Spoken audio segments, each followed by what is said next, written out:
A look around Stavanger. One more day in the city that's a gateway to the fjords in Norway.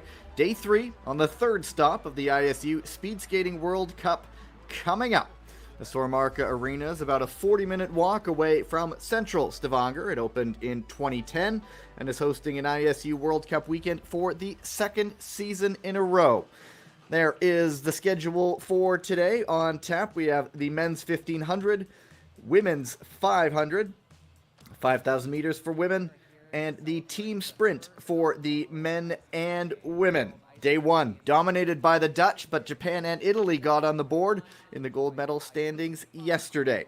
Hello everyone, Gavin Day here, excited to bring you through another day of World Cup speed skating. Already a record-breaking day in Norway. Irene Schouten broke her own track record in the women's 5,000 meters B division this morning. She beat it by more than 2 seconds. And so we'll see what the A group skaters can bring. Competition will be just getting underway in just a few moments. Fans in Norway have already been treated to plenty of Kleintje Pils, playing music as only they can. If you ever hear the ambiance, particularly in the European stops on the World Cup circuit, it's usually that fine Dutch band. There's the schedule: men's 1500, women's 500, and 5,000, and then finishing off with the men's and women's team sprint. Countdown to competition is on, and we will be ready to go in just a few moments' time.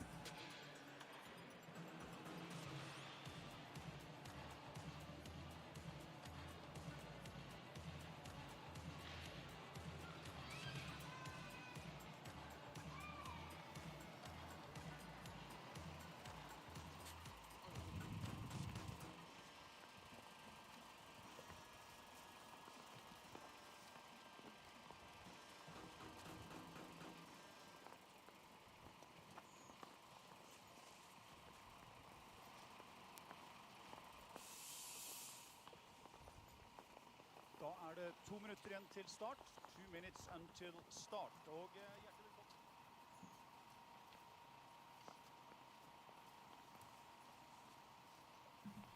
Weather in Stavanger just hovering around the freezing mark, mostly overcast today.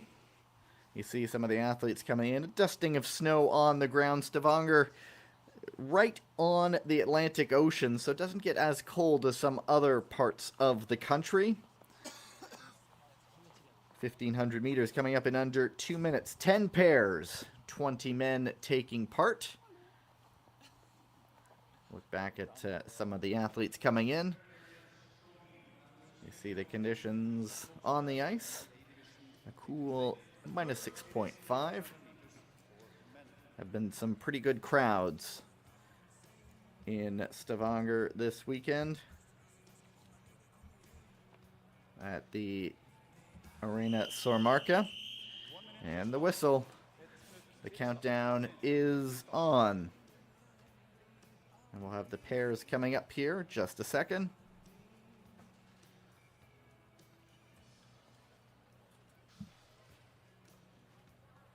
There's the start list. Interesting fourth pair there. Bart Swings and Jordan Stoltz. Stoltz, of course, taking the last World Cup in Beijing off to focus on these European stops. First pair of the 1,500 meters men division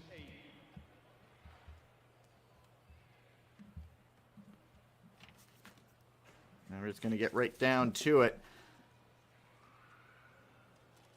After, of course, we take a look at the World Cup standings in the 1,500. Kjeld Nuis, already a winner this weekend. Another Dutch skater is in the first pair, Louis Hollar, going up against Germany's Moritz Klein.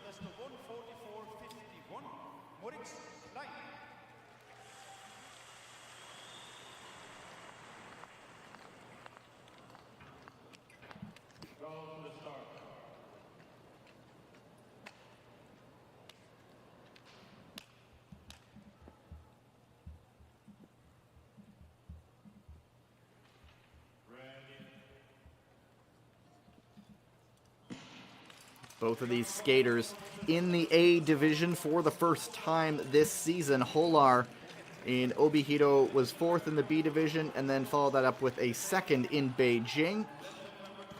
Klein 7th in the B in Obihiro and 3rd in Beijing. These men, their personal bests are about a half a second apart. So certainly could be a very even first pair. Only 0.08 of a second separating them through the first time check. Then, of course, 3/4 of a lap. Now they have 3 laps to go. Klein, 23 years old, lives in Erfurt. And Holar is 25 from Numansdorp, which is up close to Rotterdam and The Hague.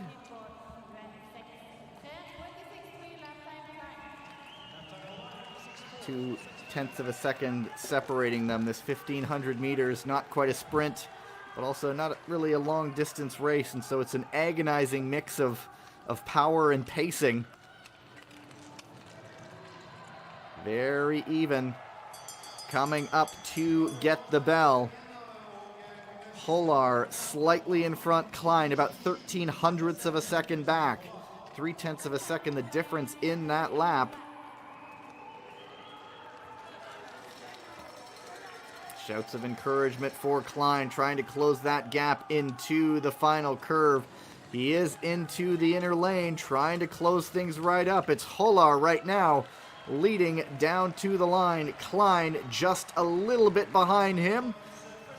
The agonizing final few strides, and it's Holar setting the time to beat 1:48.04. Klein goes 1:48.66, about a half a second lap. Half a second difference in that last lap.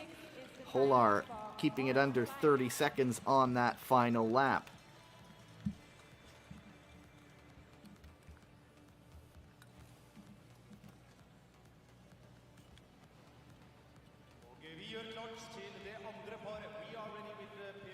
Next pair, an all-Canadian battle.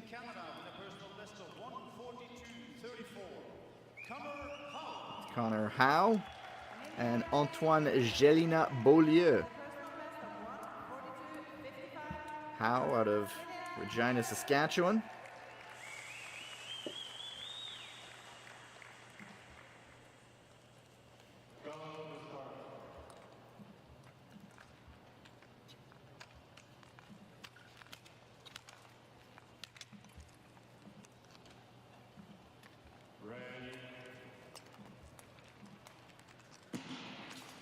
Cleanly away, Jelina Beaulieu out of Sherbrooke, Quebec. He was on that Canadian mixed relay team in Obihiro that thought they might have had it won, but then were disqualified, him and Yvonne Blondet. Jelina Beaulieu's best World Cup result this season, a 14th. Howe has an 18th in Obihiro, but did win the B division in Beijing a few weeks ago. Another pretty even pair. 0.06 of a second separating them through that first time split.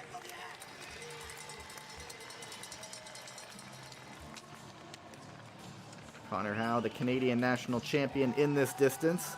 Jelina Beaulieu finished in second. Their gap, though, was almost 0.7 of a second. Right now, just a 1/10 separating these two men with 2 laps to go. Lap times in and around 26.5 seconds. The goal, of course, is to prevent the big bleed off in time. Keep it as consistent as possible. There was some definite fading in the first race. Howe feeling it, trying to keep it as calm as possible. There is the bell. He has about 0.3 of a second gap on Jelina Beaulieu. They make that final crossover. Pain starting to seep into their expression.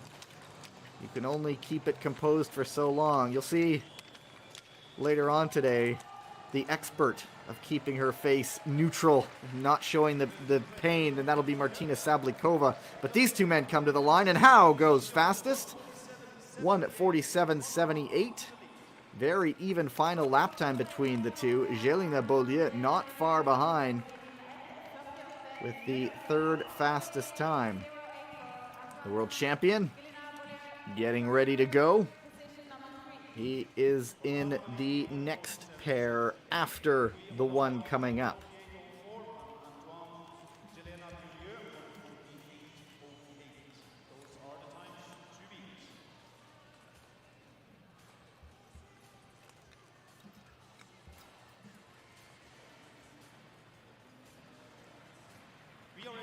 Next pair on the inner lane in red, Alan Dahl Johansen from Norway.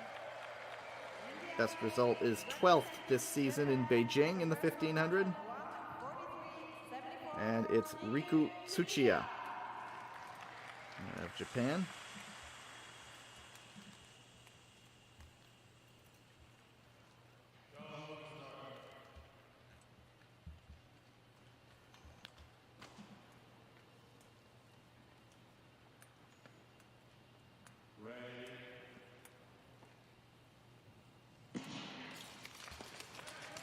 Tsuchiya has a birthday in about 9 days. He'll be turning 26. Johansson is 25 and he is from Oslo. Tsuchiya, his best result in the A division, he only has one, is a 13th in Beijing. He has the fastest opener, well, he's faster than Howe's opener. But Howe, as we've seen, really stayed as consistent as possible, prevented as little a bleed off as possible in time. So we'll see how the first lap compares. Tsuchiya on the inner, still ahead of Howe's time at that point, but it is very close. Johansson not too far behind. About a lap and a half to go now. Johansson's World Cup success. He has a couple of bronze medals in the 1500, but they were a few years ago. But now both of these men are ahead of Howe's time in the decisive final lap, and it's Johansson really skating into the race now. Perhaps Tsuchiya went out a bit too quickly. Seeing what is in reserve coming around the corner. Alan Dahl Johansson, cheered on by his home nation supporters, one arm on his leg trying to keep them going, and he goes fastest by 1.2 seconds, 1:46.57. Tsuchiya also faster than Howe, slotting into second, 1:47.10. Both of those men that final lap under 29 seconds.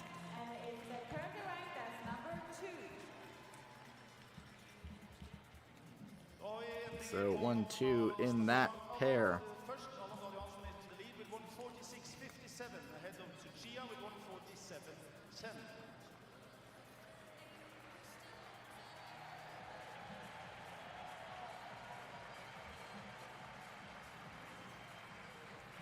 And pair 4, one to watch here. Bart Swings. And welcome back Jordan Stoltz to the 1500. Swings, the 32-year-old. Of course, the mass start defending Olympic gold medalist, mass start specialist. And Stoltz, I mentioned, he took the week off in Beijing.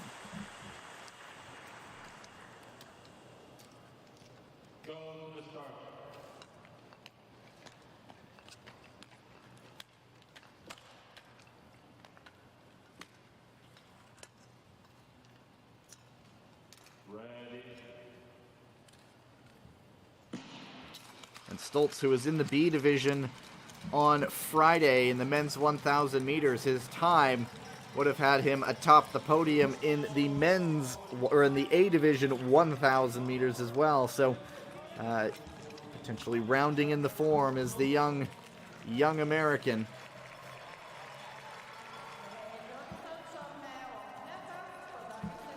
Of course, 3 times world champion last year in Heerenveen, or last season in Heerenveen. Already more than a second up through 300 meters.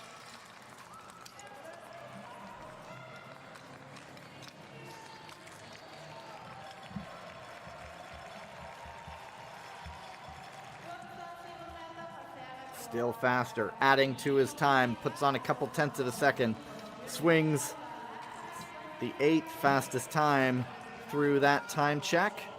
I think we're just going to be watching the man in the star-spangled uniform, seeing if he can set up a time to beat, and that will last. Stoltz does hold a track record here, 1:44.89, set back in 2022. There is the bell, still maintaining that fastest time. Not losing any, not really gaining any, but he is certainly feeling it today. The man in blue and black and white. The United States still doesn't have a gold medal this weekend.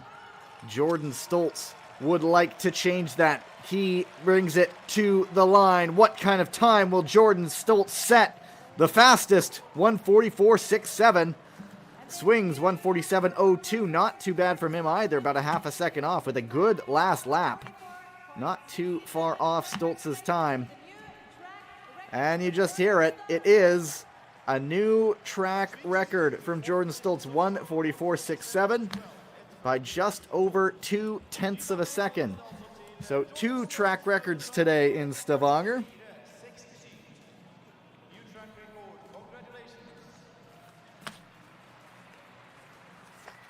And so now the other competitors know it's going to take a track record to finish on top of the podium today.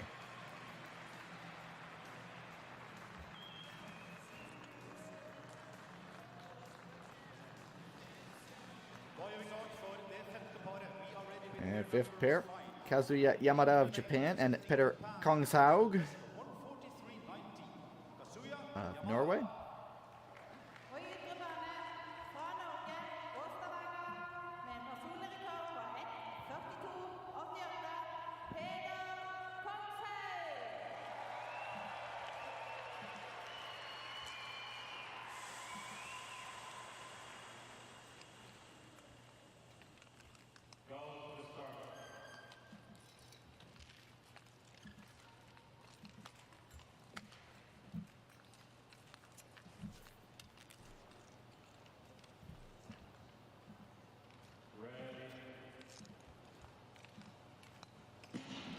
Both of these men on the younger side of things, they're both 22. And in an event like the 1500 where it's not an all-out dash and not really a pacing race, it could be some learning curve to sort of reach their peak in this. Yamada lives in Obihiro, that oval in Hokkaido. And Kongshaug, right at home, lives in Stavanger. Former world junior champion, 1,000 meter skater. Yamada just on the podium the other day with bronze in the 1,000 meters. That Japanese sprint prowess continues this weekend. Of course, the 1500, of course, has that mix of sprinters and distance athletes, so it's a difference of people who can go out fast and try to maintain, and those who are just kind of getting the legs into it. Difficult race to handicap right now, side by side, and it looks like Yamada just a little bit. Indeed, that's the case, but look, 0.06 of a second. Both of them about a half a second behind Stoltz's time. Yamada upping the turnover as he moves into the outer lane. Had 2 arms behind the back. Looks like it is Yamada still in front, bringing this one home. Kongshaug trying to close, not going to do it. Yamada goes second, 1:45.74. Just over a second off of Stoltz's time. Kongshaug just under 2 seconds off. And so Yamada has been 10th in both of the World Cup races this year. He likes that one. you're about a second off the track record, that's certainly something to be pleased about. That means we have Jordan Stolz still in the lead ahead of Kazuya Yamada, and now Peder Kongshaug in third place, 1,000 of a second before Allan Dalu Hansson, who is number 4.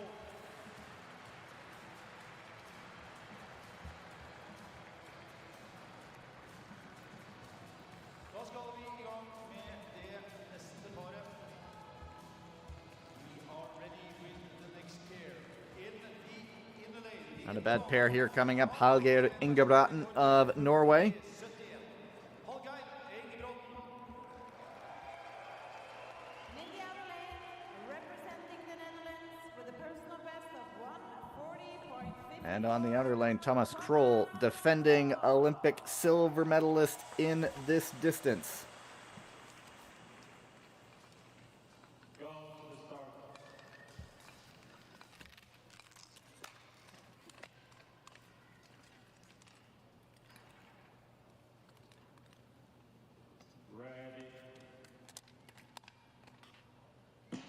Krol, of course, also the gold medalist in the 1,000 meters. So far this season, though, for Krol, 11th and 9th in the 1,500. Aiming to be a pilot after he retires from speed skating, and I would be remiss if I didn't point out that, yes, he wants to fly here today on the ice. Krol just off the fastest time through 300 meters. Still a ways to go. Ingebrigtsen, the best result is a 6th place in 1,500 in Beijing just a few weeks ago. And it's Krol out in front. Not too far off the time set by Stolz. At what time do you start to think that maybe he has something going here? So much can happen in the final few hundred meters. You go out way too hard and you can just absolutely blow up round the final turn. It is still Krol Ingebrigtsen in with a shout right now. Now he starts to fade a little bit. Ingebrigtsen with the faster lap by almost 0.4 of a second.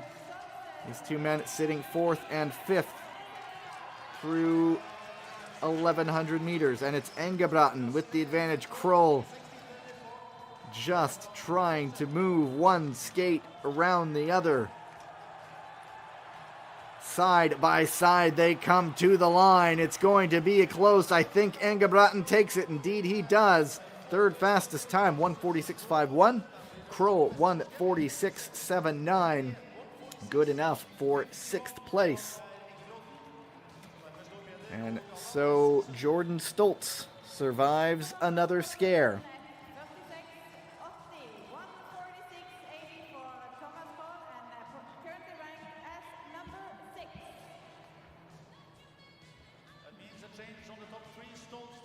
Some of the big pairs still to come. But that's Stolz time, a track record no less, has already survived a few pairs. Vi er klare for det 7. paret. We are ready with pair number 7. In the inner lane, representing Germany, the personal best of 7th pair, 91. Germany's Henrik Dombeck, 26 years old, from Munich. With a personal best of 1:43. And the young 22-year-old from Japan, Taiyo Nonomura.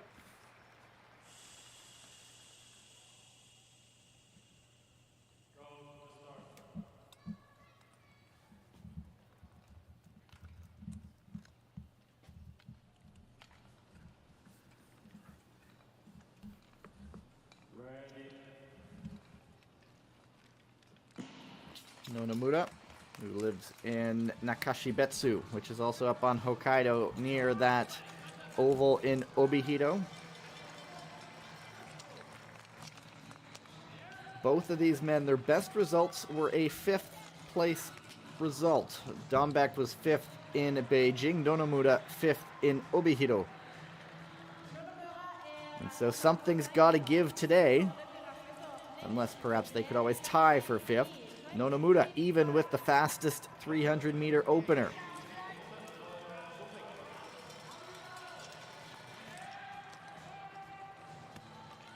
Pacing, the most difficult challenge in this race, balancing speed while not trying to burn yourself out too early. Nonomura faster through 700 meters. These next few hundred meters will be crucial. Keep those legs going, keep the speed up.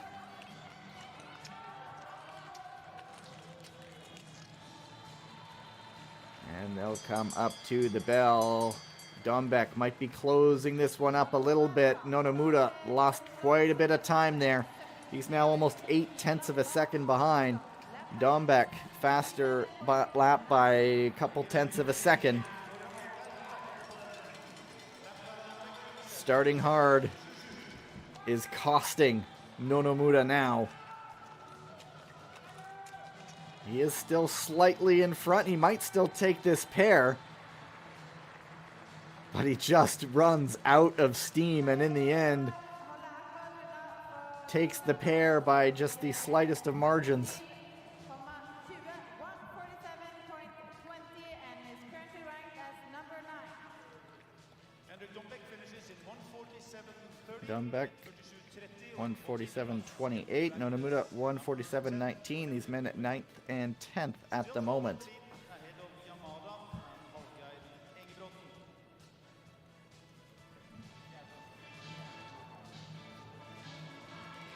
We'll see him, I imagine, a few more times with 3 pairs to go. Seems rather nonplussed. On the inner lane, Patrick Rust looking to rebound from yesterday. And on the outer, the winner from Obihiro, the first World Cup stop, Masaya Yamada. 143.83, Masaya Yamada.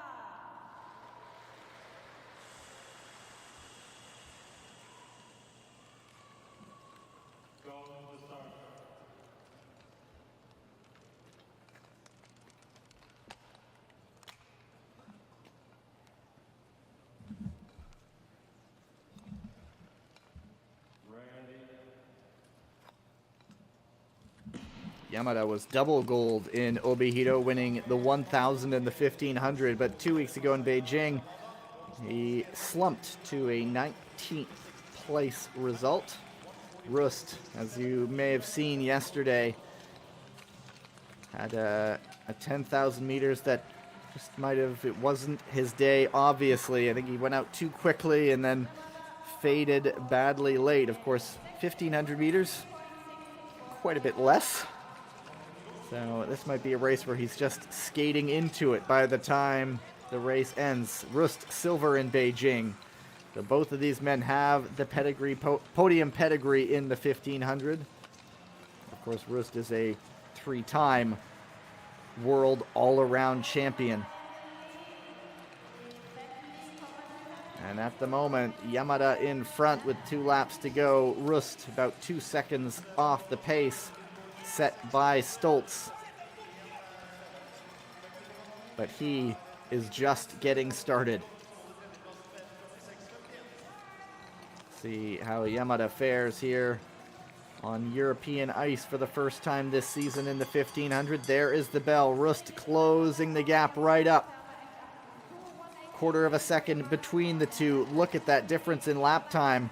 About 1.2 seconds difference. Rust, here he comes. Stoltz looking up to notice now. Here comes the challenge. Rust, there's plenty of time to close up. We'll see what kind of final lap he has. It's going to be Rust winning the pair. He's driving. What will be his time? Third fastest, 1:45.77.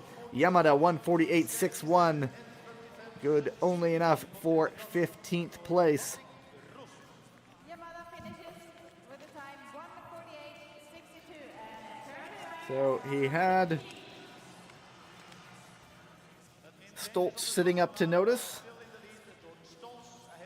And certainly after a 10K that was not on his day, Rust probably a little more pleased with that 1500 placing.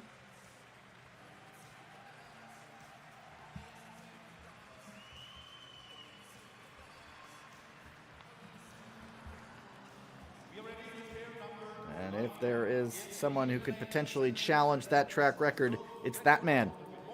First in the World Cup standings, Kjeld Nuis.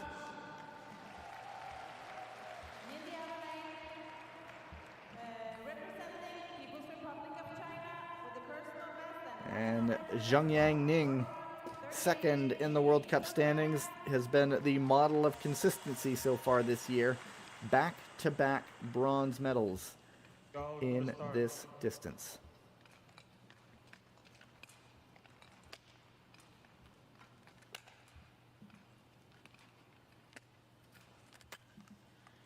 Ready.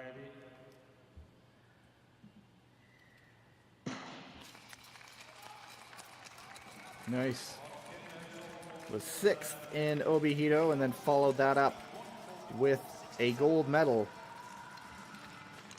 in Beijing. Just to show how it's just such a difficult race. You can be first one weekend and 19th in the next and 6th and off the podium in one and then win the next week. But Ning, as I said, that model of consistency. Stoltz is definitely watching this one. This could be the biggest challenge to his time atop the leaderboard and track record. Very even now through the first full lap. It's Ning just a little bit behind, but both faster than Stoltz's time. Nice.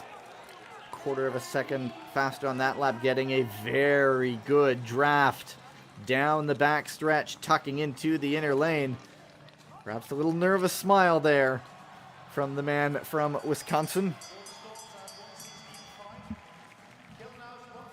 And he is 0.6 of a second up inside 400 meters.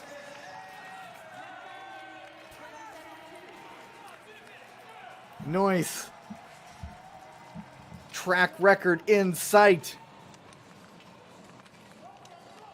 The final lap, oh, so important. Has he gone out too quickly? Was that a little slip? We shall see. Bringing it to the line, the man from the Netherlands. Oh, he just misses by 0.6 of a second. 1:45.34, second place. Sigh of relief, nod of the head. 1:46.06 for Ning. He goes for 5th. He'll take it. Oh, accepting nod of the head. Still in the lead, Jordan Stoltz with 1:44.67. Kjeld Nuis with 1:45.34 in second place. And Kazuya Yamada, number 3, with 1:45.74. And now Final pair to go. in second. And he'll have one of his teammates in the final pair.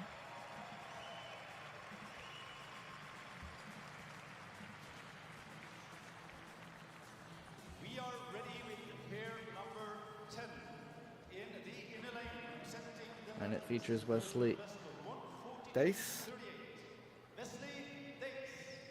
and Sander Eitrem of Norway.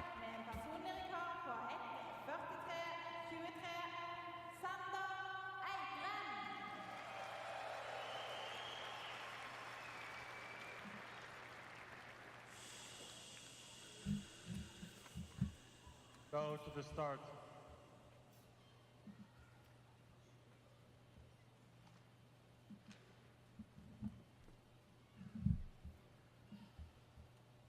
Ready. This is another one of those races where it's perhaps shorter distance skater against one who is more proficient in the longer distance. Of course, Eitrem, couple medals in the 5,000 meters on World Cup this season, and Dace more 1,000 and 1,500 meters. So imagine Dace will go out quickly and try to just maintain, and Eitrem will really skate into this race. Aitrem just off the podium in Beijing with a 4th place. As I mentioned, a couple of bronze medals in the 5,000 this year. Just 21 years old. And coming up to see 2 laps to go. It's Dice holding off Aitrem for the moment. Oh, about 9/10 of a second off the pace set by Stoltz. He may be seeing himself atop the podium in just a few moments.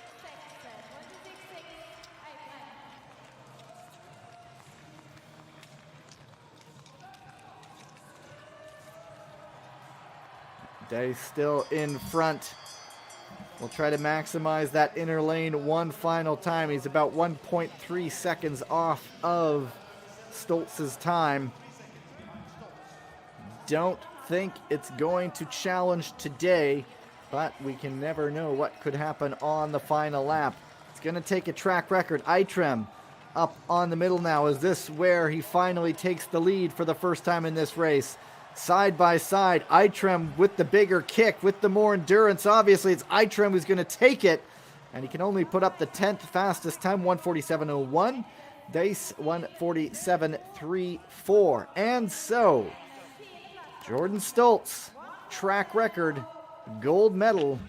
Seems taking that week off from Beijing has paid off in spades. Kjeld Nuis in second, onto the podium for the 2nd time in this distance this year. And in third, Kazuya Yamada of Japan. Best result of the year. Twice he was 10th today, on the podium in 3rd place. So another medal for Japan. Number 6, Paul Gerikrom, 1:46.51. 7, Peder Kongshaug, 1:46.57. Nice moment from him. Also with 1:46.57. And the rest of the results will be shown on the scoreboard. And we will start the next race, 3 minutes. And Masuya Yamada. Pardon, it's Kazuya Yamada. Masaya Yamada, Kazuya Yamada. Very close, obviously. And that is his first ever World Cup medal. Pardon me. Second of the weekend. He was bronze in the 1,000 and now bronze in the 1,500. Double medal weekend. His first career medals, period, for Kazuya Yamada. There you see the results.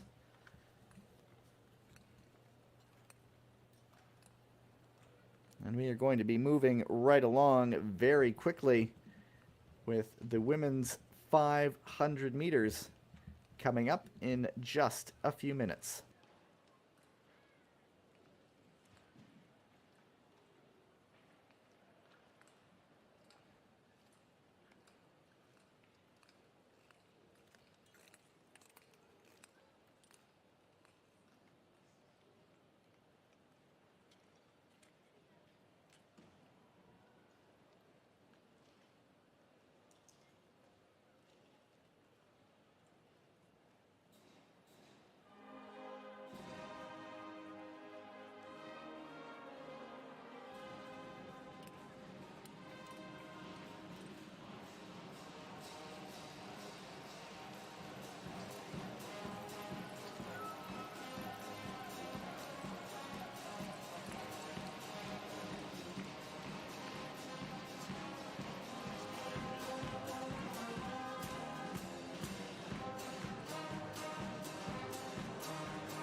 till start.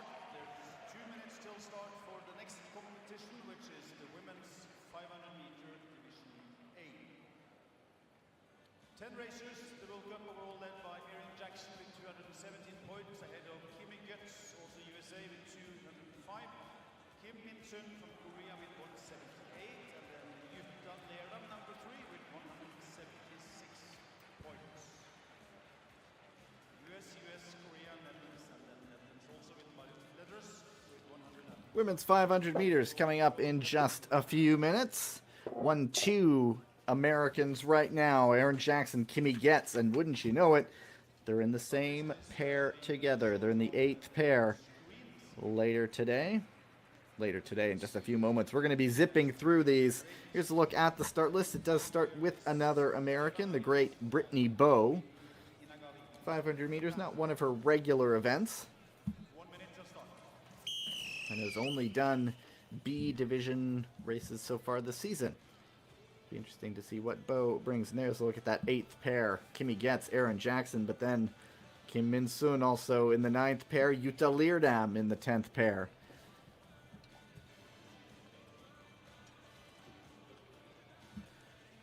Two 500 meters in both Obihiro and Beijing. In inner lane, representing People's Republic of China with a personal best of 38.24. And just one this weekend.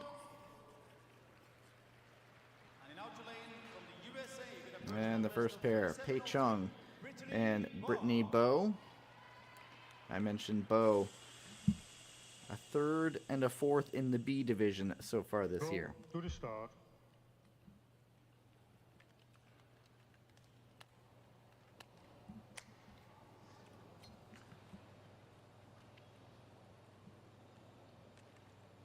Ready.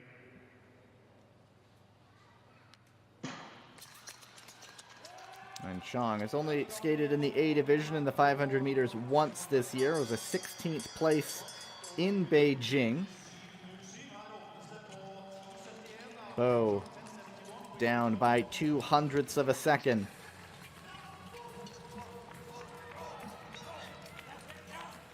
Chong in front. Pretty much just the splash and dash in the 500 meters.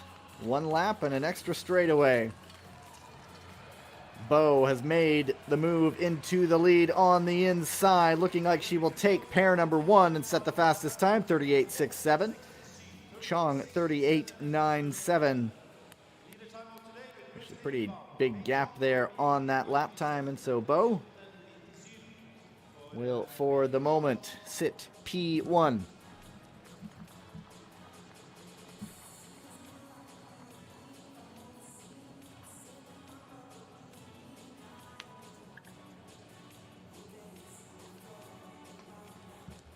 Second pair, Karolina Hiller from Canada and Angelika Wojcik of Poland. Pair number 2 in the inner lane, representing Canada with a personal best of 37.85. Carolina Hiller. Wojcik, another one of those skaters. Both of these skaters have been sort of up and down in the A and B divisions this year. Wojcik.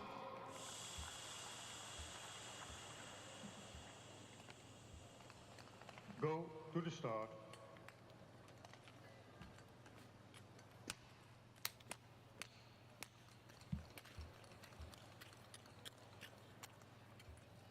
Ready.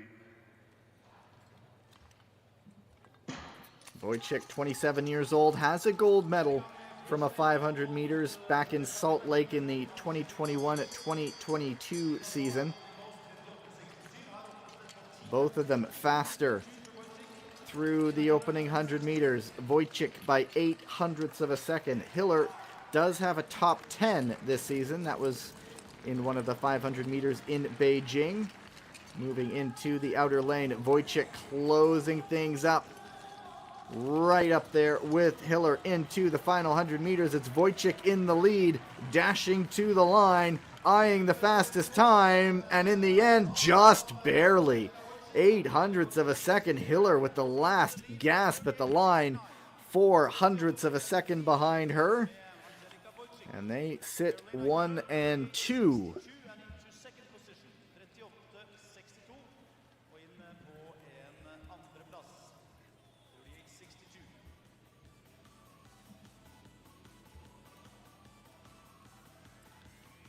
Just to note, the winning time in the B division this morning was Nadezhda Morozova of Kazakhstan. She put up a 38.84. So most of these skaters are already faster than that time. Na-Yoon Lee of Korea and Sarah Warren of the United States.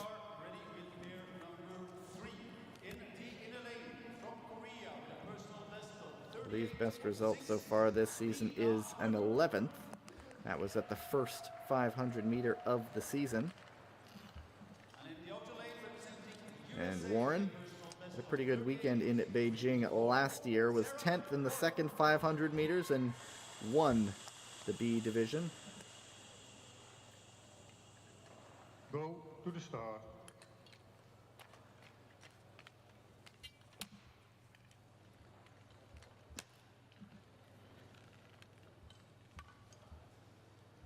Ready. Na-Yoon Lee. The youngster, the teenager, against the American 27-year-old. And through the opener, not some of the fastest opening hundreds we've seen. We'll see what kind of laps they can skate. It's Warren chasing down Lee on the back stretch, tucking into the inner lane. And taking the lead down to the home stretch. Lee trying to chase. Warren looking like she'll take the pair and set the fourth fastest time. 38.69. Lee 38.90. Fourth and fifth. These two skaters. Amazing 1/10 of a second separating first and fourth right now. The blink of an eye in the most literal senses.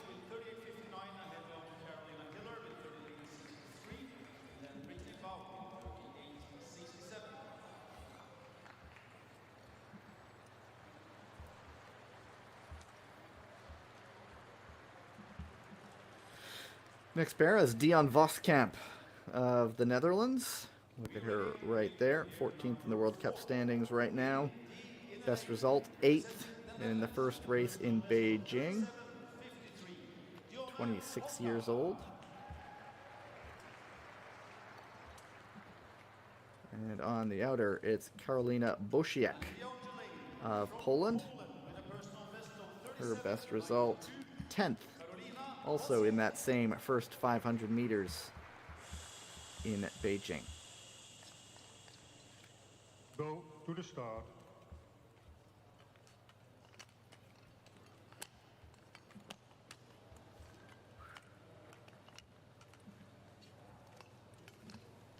Ready.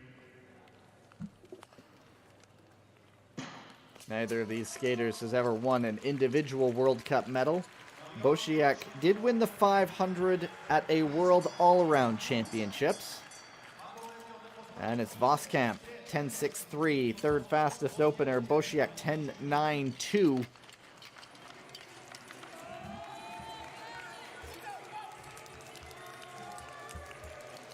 Bosiek, 23 years old, plenty of racing still to come for her. It is Voskamp leading things around, but Bosiek coming right up the inside. A little slip there at the decisive moment, and it's Voskamp who takes it. 38.79, 38.82 for Bosiek. So she had the faster lap, but I wonder what that slip cost her in the final few strides. 0.03 of a second separating the two skaters.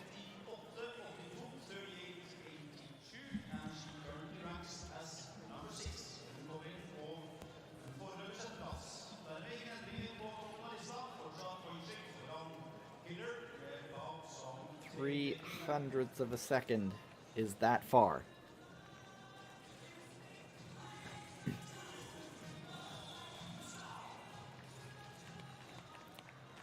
Next pair is another Dutch skater, Naomi Verkerk, and Vanessa Herzog. Really trying to get her World Cup season on track. not too long ago. Herzog, of course, a regular World Cup winner and silver medalist from the World Single Distances this past season in Heerenveen. But this season has just cracked the top 10 once, and that was finishing in 10th in Obihiro.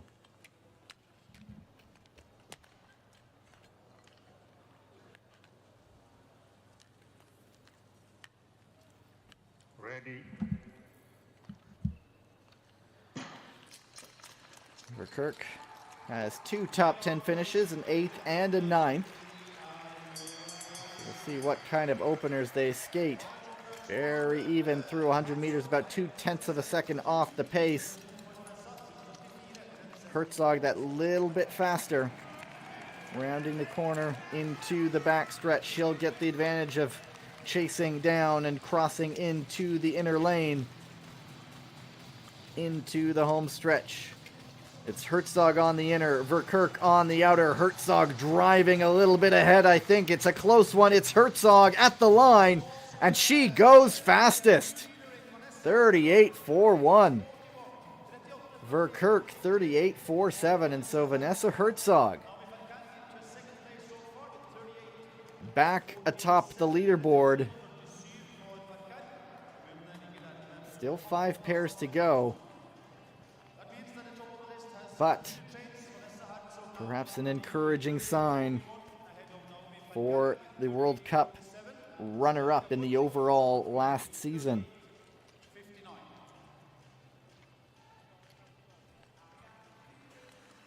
That far away, that far apart. Pat on the back between the two.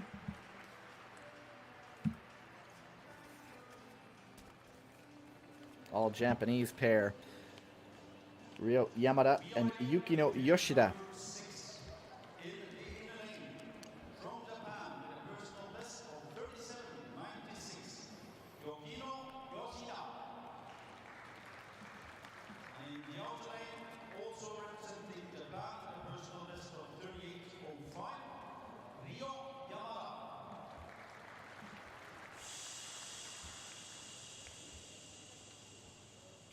Go to the start.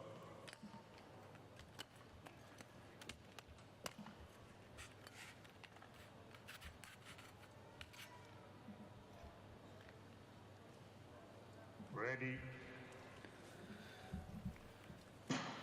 Neither of these athletes have a World Cup individual medal. Of course, Sasuke Yoshida is only 20 years old. She turns 21 next month. And through the opening 100, Yamada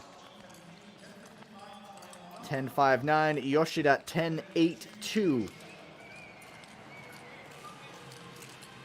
Yoshida did finish 4th in the first race in Obihiro. They've both flirted with a couple of top 10 performances this season, but the all-Japanese pair very close coming to the line. Herzog has the fastest time, and it will be beaten Ryo Yamada by 0.03 of a second. Yukino Yoshida 38.77 into 8th. And so Yamada moves atop the leaderboard. Yamada, best result this year is a 7th.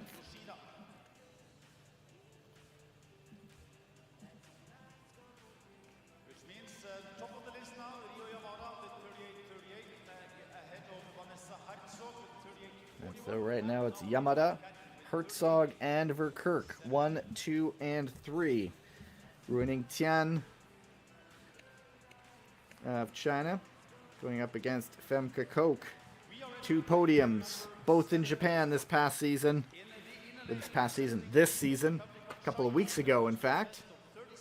And certainly one who can eye the top of the leaderboard. From the Netherlands with a personal best of 36.96, Femke Koch.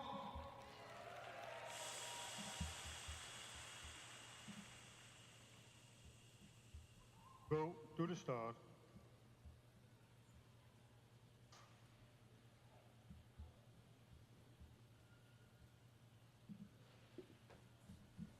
Ready. Tian, 26 years old, no World Cup medals for her. Koch, 2 weeks ago, one of many skaters dealing with a bit of a stomach bug. She sat out the first 500 meters, came back and managed to skate a 9th place performance. But when you're struck ill as you are in a sport that requires you to be powerful in the legs, your energy is just sapped completely. Pretty close openers. It's Femke Koch bringing it up on the inner lane, leading this pair to the finish. It's going to be Femke Koch. Her time goes fastest, 38.01 by nearly 4/10 of a second. Tian, 5th fastest, 38.48.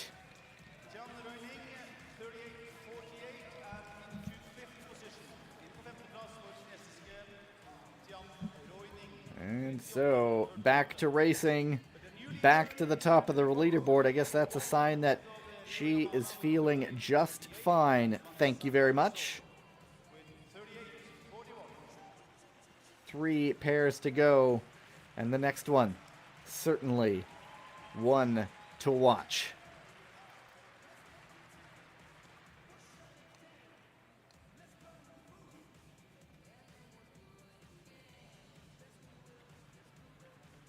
Allows herself a little smile. We'll see how long that time stands up.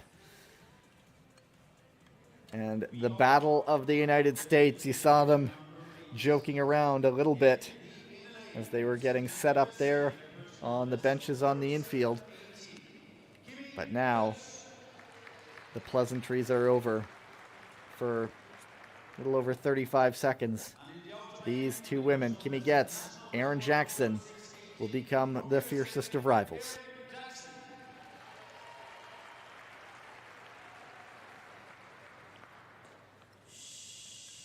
Go to the start.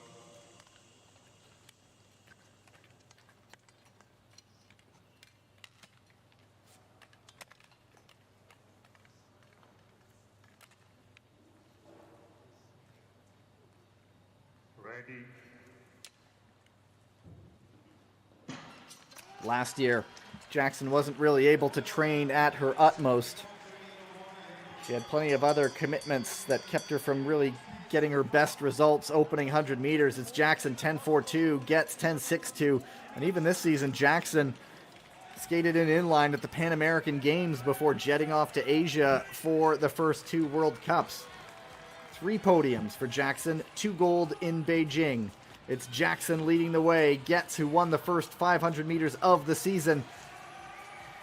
There is a gap. It's Jackson bringing this one to the line. She's won 3 in a row. She moves fastest, 37.75. Gets into third, 38.29. By over a quarter of a second, Erin Jackson once again atop the leaderboard.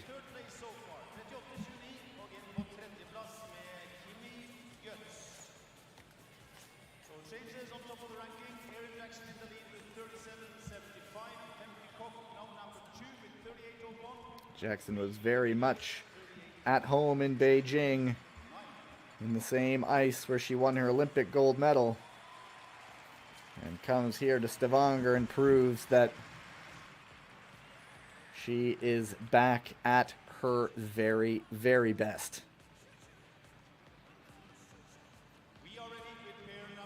And the 9th pair, Marit Flederis of the Netherlands and Kim Min-soon, last season's overall World Cup champion. There's Flederis. Best result is a 5th this season, but she's been very consistently in the top 10.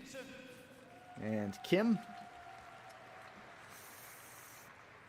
2 podiums in Beijing 2 weeks ago. Perhaps she is rounding into form.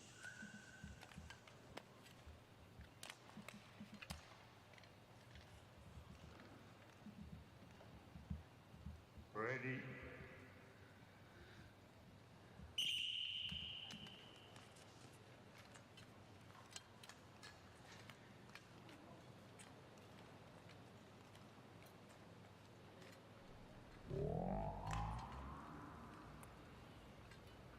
Ball start in the lane.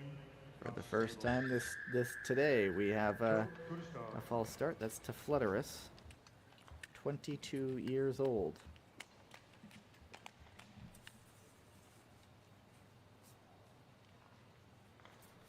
Ready. Kim has admitted to this season having to adjust to new boots. And when it's so much as how you feel in those skates, the slightest difference can take some getting used to. Kim, 10.55, Flutterus 10.82. Now the lap. Kim is going to get a bit of a draft there down the back stretch before she tucks into the inner lane. Kim really making a move now on the inside. Clear advantage now. Kim eyeing the time set by Jackson, 37.75 at the moment. Kim bringing it to the line. By 0.02 of a second. Kim Min-sun.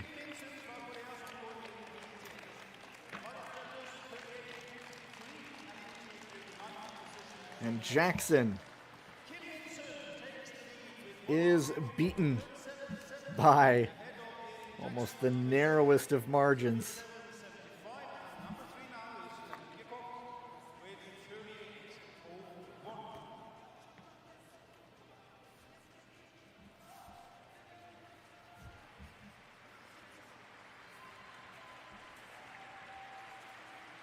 Cam certainly happy. This one's starting to feel it.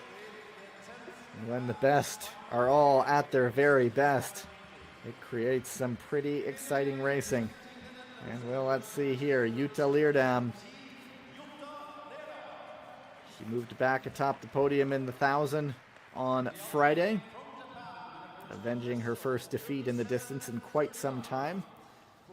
And Kurumi Inagawa of Japan. Go to the start.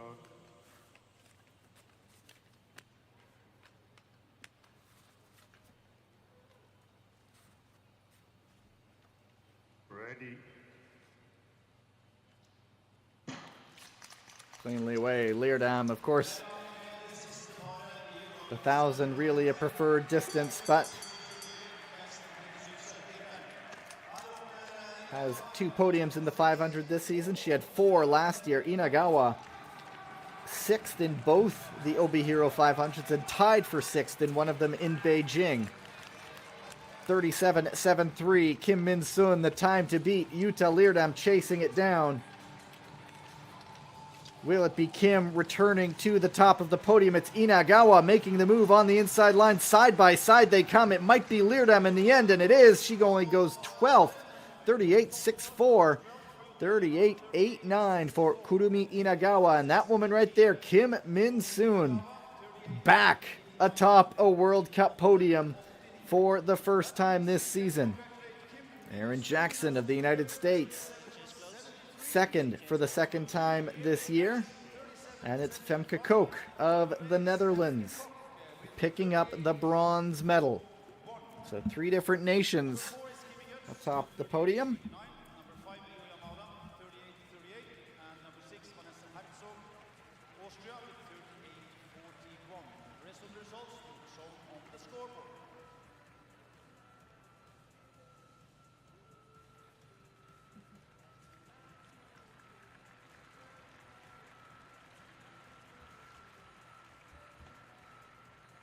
And 1.24 seconds separated first from 20th. Gotta love the 500s. Kim will receive her gold medal in just a little bit. Aaron Jackson, silver. Getz is settling for her second, 4th place in the 500 meters this season.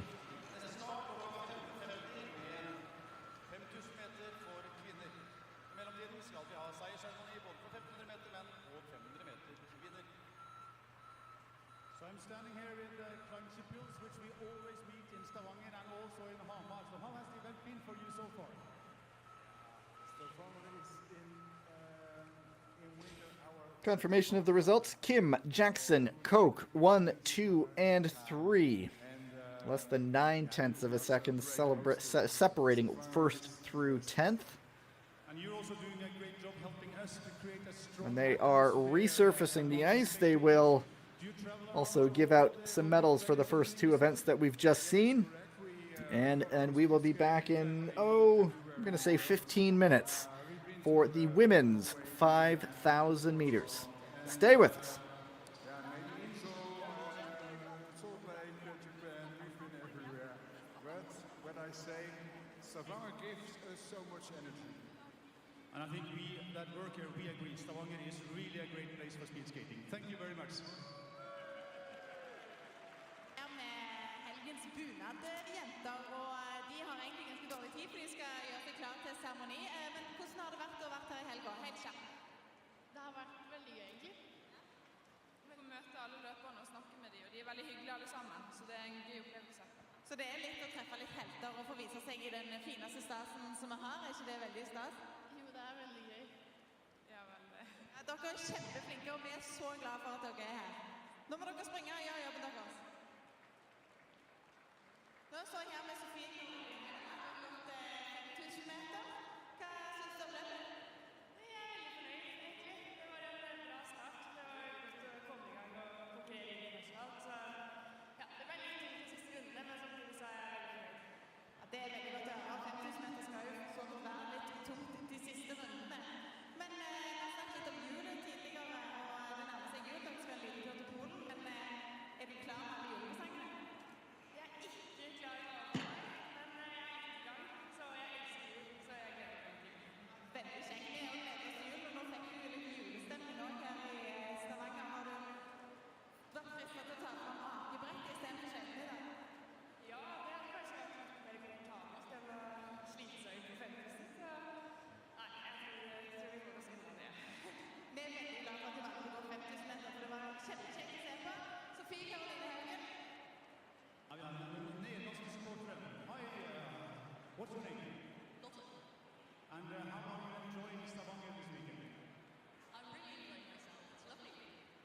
We had a very nice weather, but today, inside the ring, the performance by Irene, new track record in Group B. Yeah, it was really cool to see how fast it was going, and it's really nice. Really cool. And yesterday on the stand as well, we had to pack you all together. So did you get any new friends yesterday when you were here as an audience, as a spectator? We were sitting there, we were surrounded by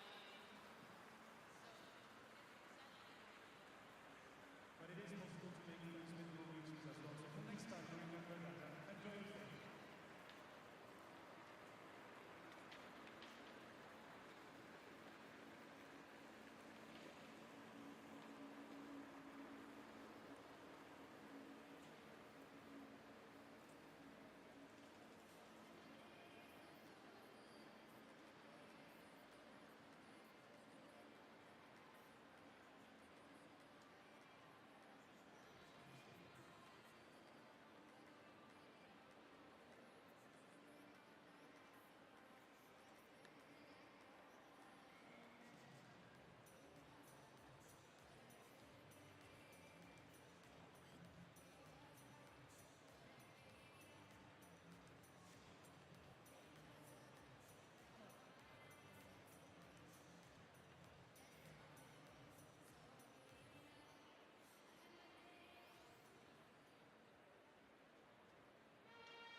Ladies and gentlemen, the award ceremony for the 1500 meters men.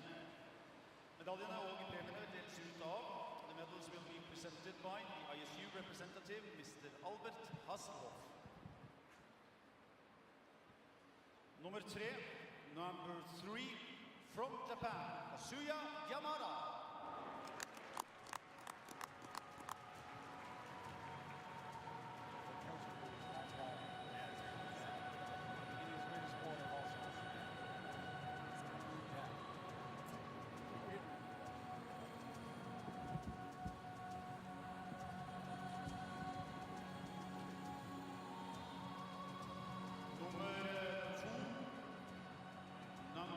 2, from the Netherlands, Kjell Naus.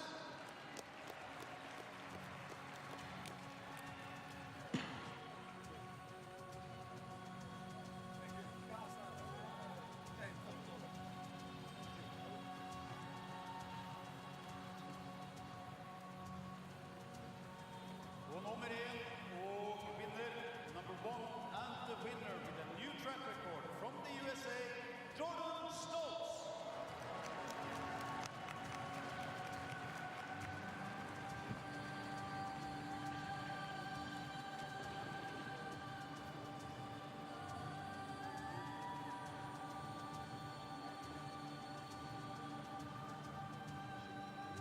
Jordan Stoltz, Kjell Naus, Kazuya Yamada, congratulations.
Yeah, of course.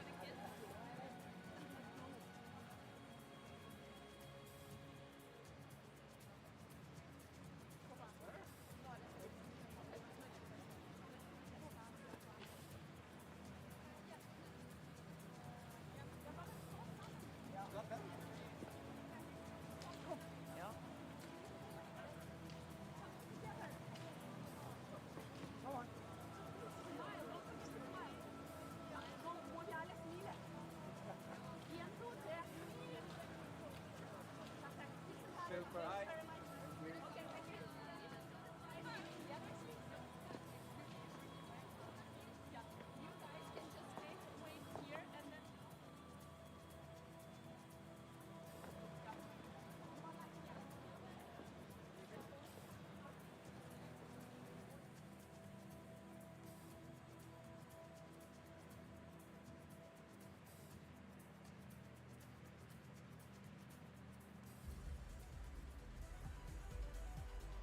That means we have Jordan Stoltz in the lead ahead of Kazuya Yamada second, before Alaf Dadu Hansen is third.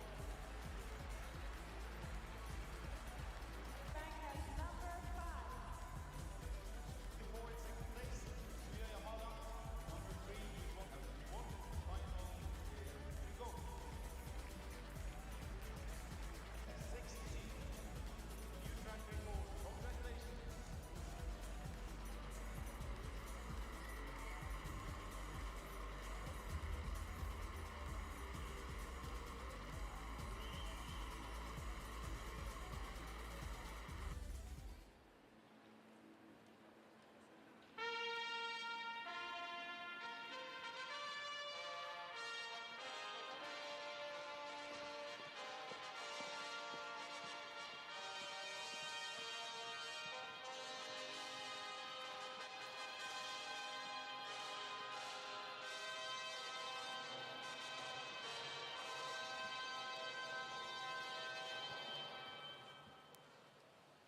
Mine damer og herrer, vi får medaljeseremoni for 500 meter kvinner. Ladies and gentlemen, the award ceremony for 500 meters women. Medaljene vil bli delt ut av. The medals will be presented by the ISU representative, Mr. Albert Hasloff. Nummer 3, number 3, from the Netherlands, Femke Kok.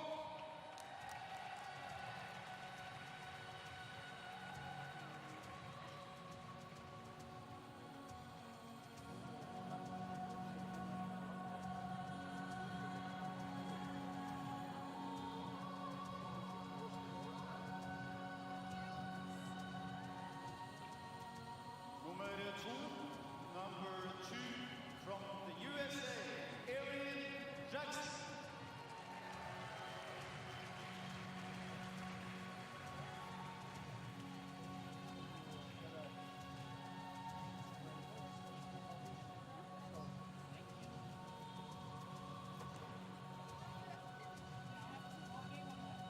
Og nummer 1 og vinner, number 1, and the winner from Korea, Kim Min-sun.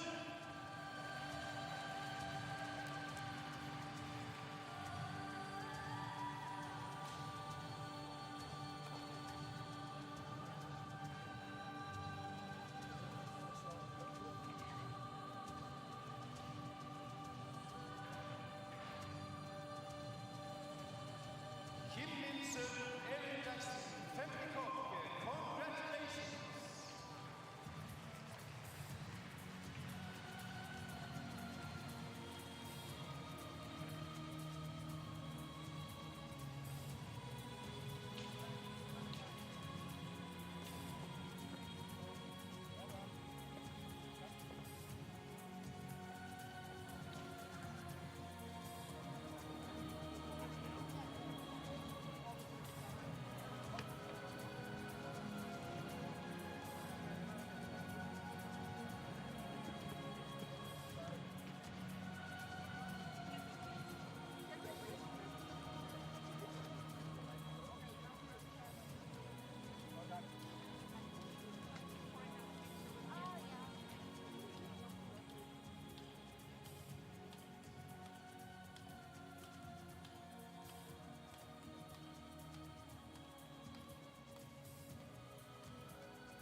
Sammen med Edel Therese Høiseth. Og Edel, nå er vi her i Stavanger, og hvor ofte har du vært her når det snør?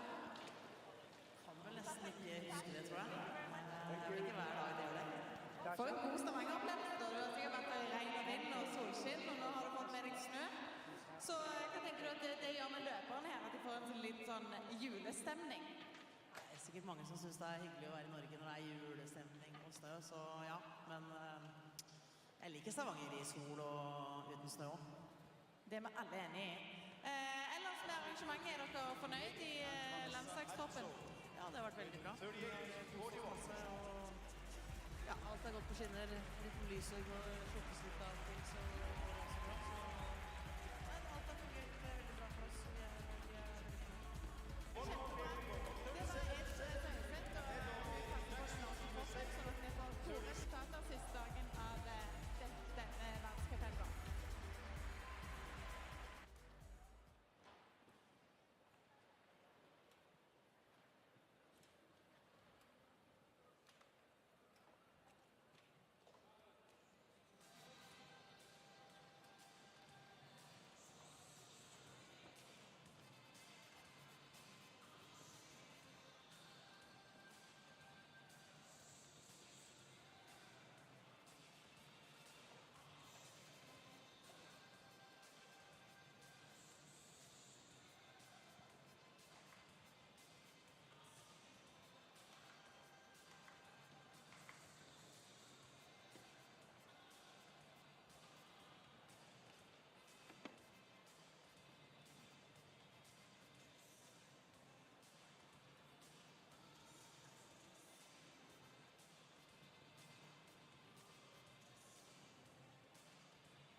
Few moments away from the women's 5,000 meters.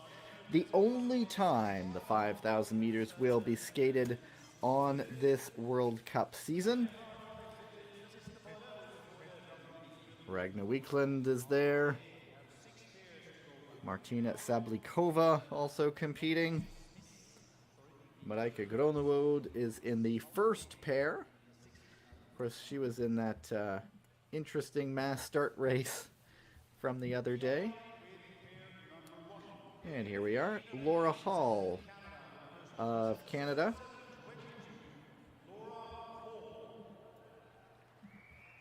Going up against the aforementioned Marijke Groenewald.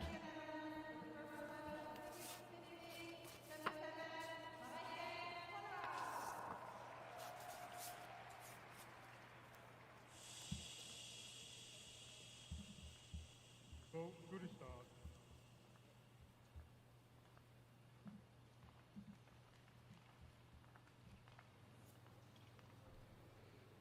Ready. Groenewald turns 25 next month, January 28th. She is from Haarlem, which is just a little northeast of Amsterdam. Hall finished 4th in this distance at the Canadian Long Track Championships back in October. That race was won by Isabel Weideman, who's taking some time away to focus up on World Championships. Hasn't had some of her best results this season, so focusing on the bigger ones to come at the end of the year. I mentioned that mass start race from Friday. A couple racers just lapped the field, and it was really Irene Schouten who lapped most of the field and led to a number of disqualifications. That meant 0 World Cup points. So the new overall leader on World Cup right now is Canadian Valerie Malte. We'll see her later on in the final pair.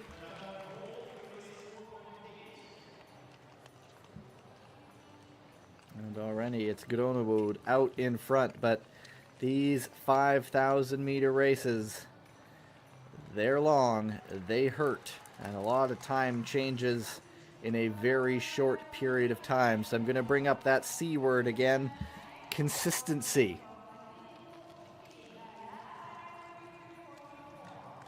Find a pace that you can hold and not lose too much energy near the end, and we're going to see one of the all-time greats going in the 4th pair, Martina Sablikova, who can keep consistent and also look like she's not suffering too much, just keeps a very neutral expression.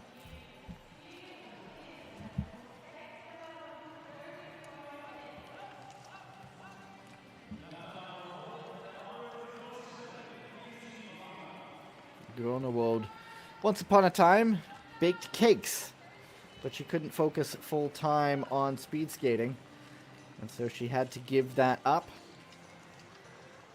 And it's already been a rather fruitful speed skating career for her. Mass start gold medals at the World Single Distance Championships in 2021 and 2023.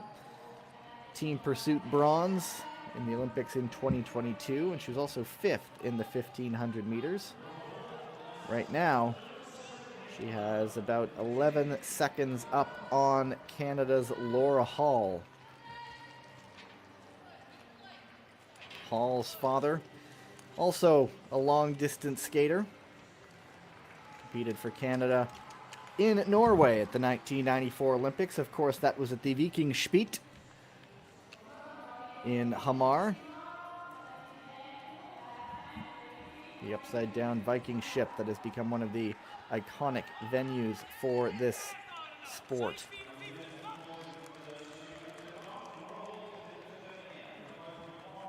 Hall is also the defending 3,000-meter World University Games champion. That was in Lake Placid outdoors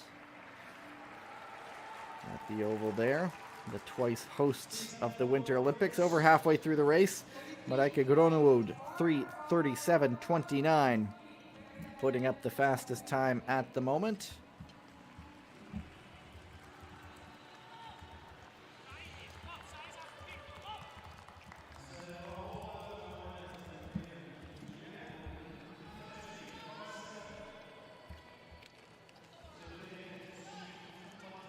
And you just want to watch those lap times. Groenewald did not compete in this distance at the World Championships in Heerenveen. That was really the last time it was skated internationally, and that was back in March at World Championships. The lap board there indicating she did a 33.8. Hall lapping in the 36s. About 17 seconds off the pace, so closing in on half a lap right now is Gronewold ahead of her Canadian rival in this pair. 4 laps to go. 34.03, dipping into the 34s is Gronewold with 4 laps to go.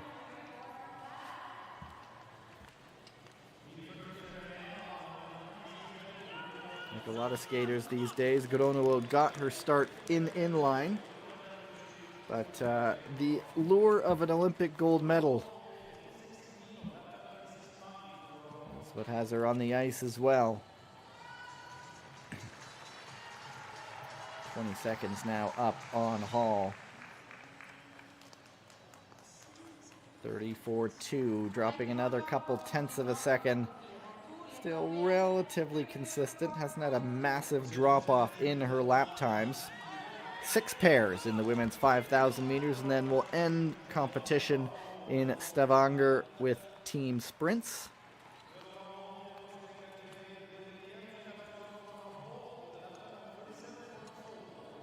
Closing in on potentially lapping the Canadian.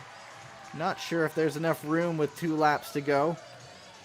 Dropping another couple tenths of a second. So pretty consistent from Gronewold, not dropping huge chunks of time. And when the legs start to scream, you fall back on your technique and just rely on it to keep the legs going, keep the arms going. There's Ragna Wiklund. We will see her in the final pair today. And the bell. 6:28.53. Now dropping about 2 tenths of a second every lap so far. And I don't think there will be enough room for her to catch Hall. They'll both be in the outer lane. Gronewold coming around to take the first pair. I don't think that's a smile on her face.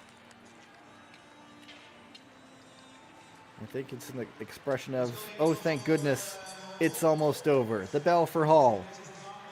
Gronewold coming up to finish now. She will set a time, 7:03.27, and again keeping up with consistently dropping a couple tenths of a second a lap. Last lap time there at 34.74. And Hall feeling that one as well. She'll be coming around the stretch the final time.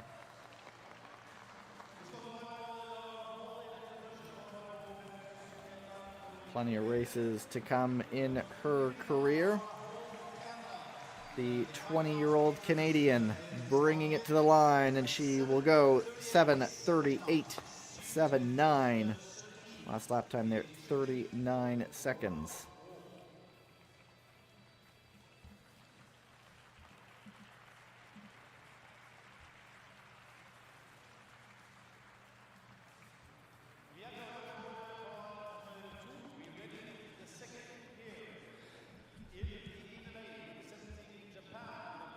And the second pair is an all-Japanese tandem.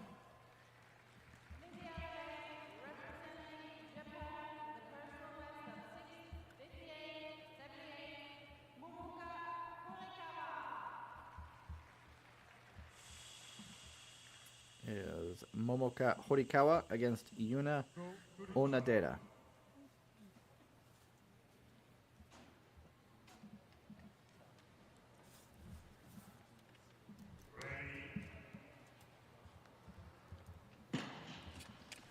Both of these athletes out of that oval in Hokkaido at Obihiro. Horikawa was born, she's also 20 years old. Horikawa born in Taiki, which is to the south of Obihiro. And Onodera, 25 years old. She lives in Obihiro.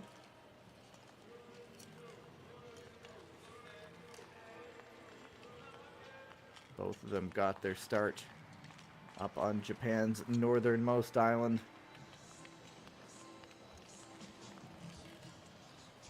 Neither of them have a medal internationally in this distance, but it's also not skated terribly often. Horikawa second, rather, in Obihiro in the 3,000 meters to start the year. Her other medals have come in team pursuit and mass start. As I mentioned, Onodera, no individual medals, just a team pursuit bronze from this very oval last season. No team pursuit, though, here today. Actually, no one this entire weekend. And if you missed it off the top, the B division saw a new track record set earlier today. That was Irene Schouten of the Netherlands, 6:50.64. That was more than 2 seconds off the previous track record, which she also held.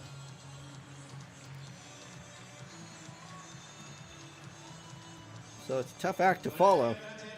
I'm not sure how often track records are set in the B division, but some of the pretty big skaters have been skating there this weekend. I know Stoltz was in there for the 1,000, I think it was. Indeed, yeah, that was the case. He won the B division in the 1,000.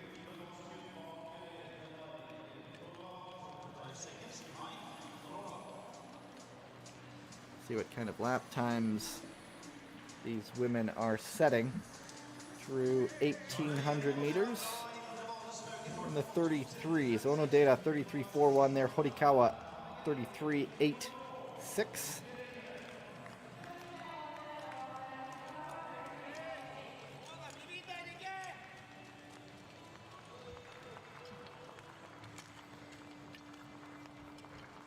Horikawa, 3,000 meter world junior champion. And like I said, she's just 20 years old. Lots to come from her. Very even race through with 7 laps to go, and there's just about 0.06 of a second separating the two. Horikawa with a pretty big lap time, 33.28 there.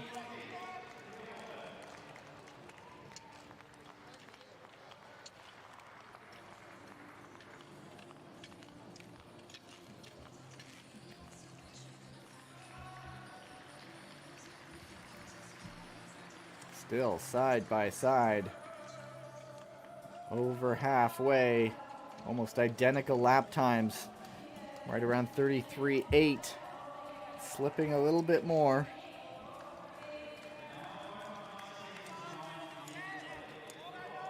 (7:03.27), the time to beat at the moment. That was Marijke Groenewoud. Now there's some separation between the two at the 3,000 meter mark. Horikawa lapping about a second faster than Onodera there. And now the margins might get bigger and bigger. Of course, pacing, very, very important.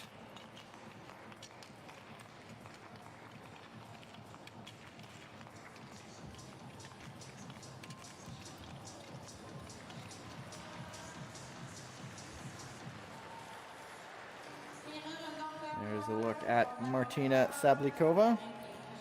She is in the 4th pair. Onodera now slipping into lap in the 36s. Horikawa still 34.5.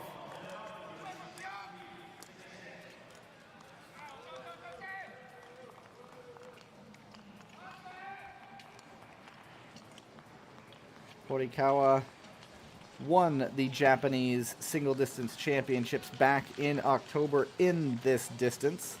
She put up a 7:01.29. Right now, she's dipping into the 35-second lap times. There's Yvonne Blondin of Canada. Yuna Onodera now lapping close to the 38th.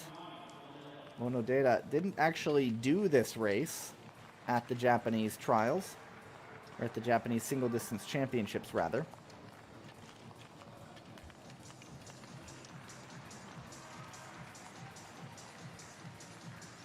Horikawa 6th at the World Championships in Heerenveen at Tialf back in March. She was about 17 seconds and a half seconds off the pace set by Schouten, the world champion. Onodera now dipping into the 39s.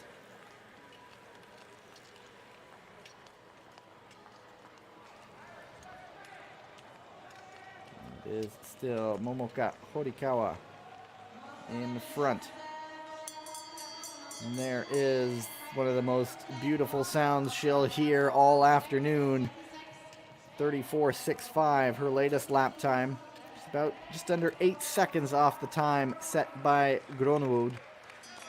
As she skates by Sablikova, who's going through her warm-ups.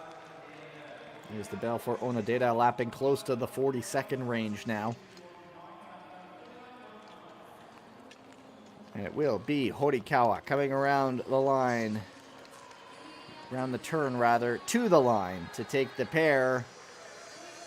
Not going to have the fastest time. She will have the second fastest time, 7:11.43, as she ticked over the 35-second lap time there right at the end. And we'll await for Onodera. Dropping both the arms, just trying to keep the legs moving. The agony is over. 7:32.58.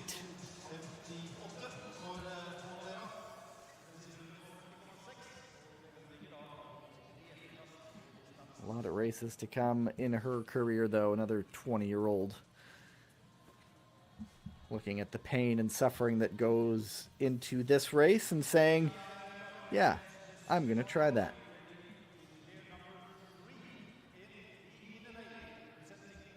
Moving right along to the next pair. Magdalena Chiszczon of Poland and Bingyu Yang of China.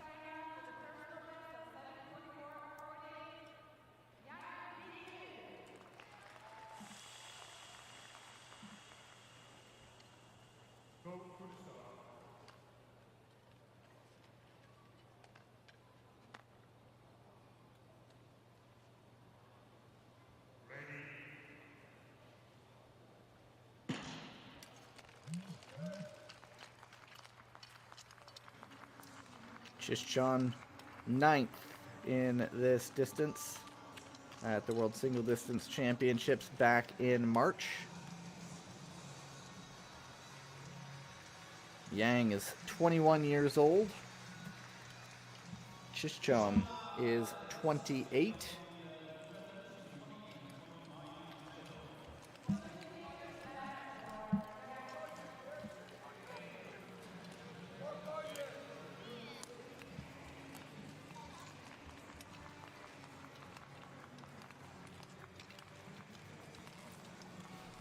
Chiszczon, a few years ago, broke her arm in a couple of different places in a fall training at the Oval in Inzel. Had surgery on it, and that was back in 2019.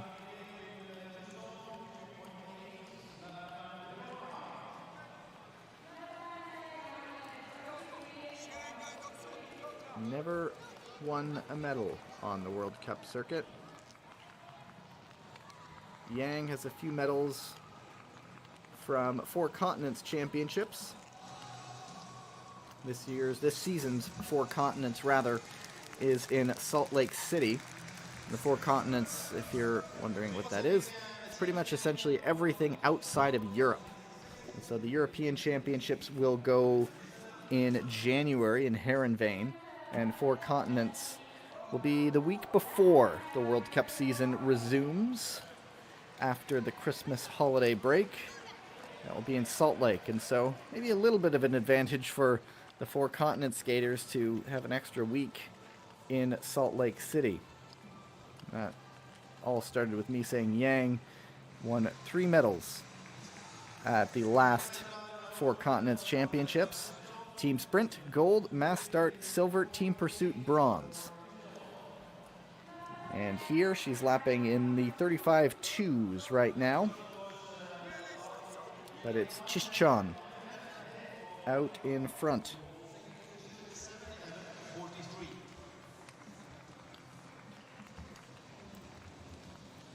Chishchan, who is from Zakopane in Poland, which is pretty much dead south of Krakow, very close to the border with Slovakia. As they say, I think it's Polish, it's Kraków. Anyway. Yang lapping still in the 35s. Already into the hurt box is Magdalena Chishchan. The darkness closing in.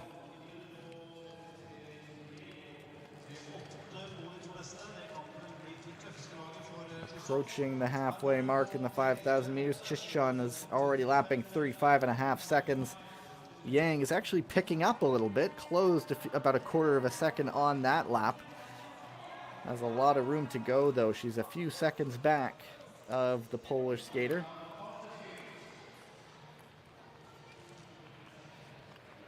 But particularly near the end of the race, as we know, as the legs get tired, the big time gaps can start happening.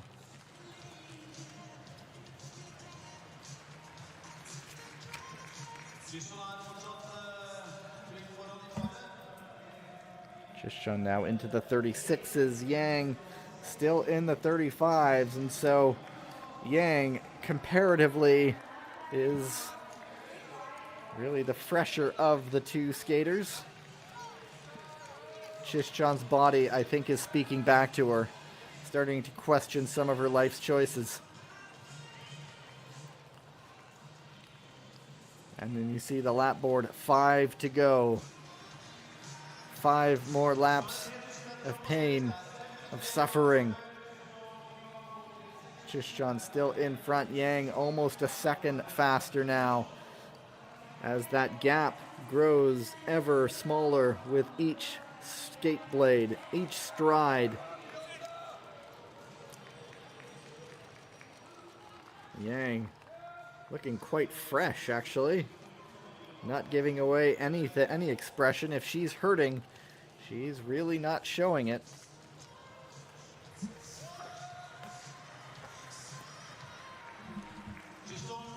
Chishchan still in front, 36.01, bringing it back down. But Yang still hauling back 0.7 of a second. Their gap now is down to about just over 2 seconds. So at this pace, a couple laps away from making the catch. But Chishchan perhaps tapping into some reserves. Every single bit of energy left. 3 laps to go. Now it is really game on now. Yang sees the rabbit in front of her. 1 second the difference between the two. Chishchan 1 second plus slower that last lap, and so Yang makes the move to the front for the first time. And that may be all she wrote for this pair. Unless Chishchan can find something. She has the inner lane right now. There is still a long way to go. Still in front. See what these lap times are like with 2 to go. Chishchan back into the 35s. Yang 0.7 of a second faster that last lap. And so 0.3 of a second really the difference between the two. And this could be the lap where the move sticks.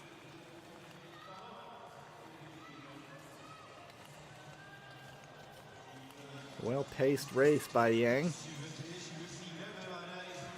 And still a very neutral expression with 1 lap to go, side to side, arm going. 34.5 now from Yang. Now she's just pouring it on. Chishchon back into the 36s. Yang Bin Yu on course to take this pair from Harbin. Once tried table tennis and figure skating, but those long legs, the tall skater, finding her form in speed skating at the line. 7:21.15, third fastest. And Chishchon, 7:25.51 into fourth. So Yang looking like she can go for another 5K. Happy with that one.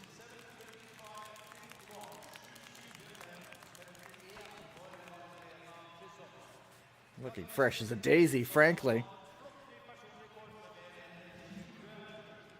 Would never have guessed that she just skated 5,000 meters.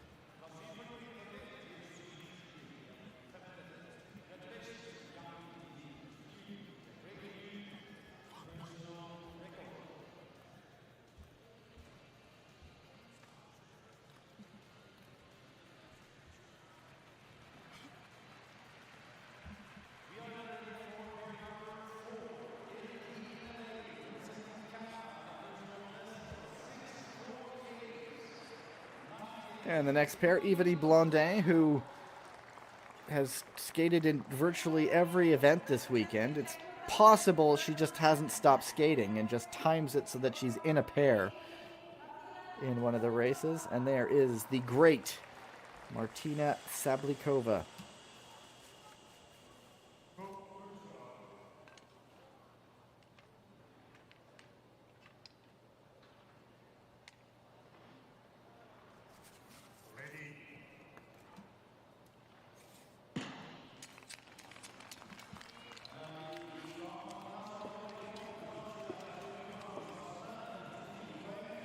Sablikova, the master of consistency, the master of pacing. The first Czech athlete to win 2 gold medals in one Winter Olympics. That was in 2010 when she won gold in the 3 and 5,000 meters. And Blondin, if I kind of joked, but kind of seriously said, skating just about every event this weekend. And wouldn't you know it, I'm checking this team sprint start list, and Blondin could be one of the names on the Canadian roster. She is one of the options. We'll see the final start list in just a little bit. Sablikova, that face will likely not change much over the course of 5,000 long meters. The 36-year-old from Nové Mesto in Moravia, which is southeast of Prague.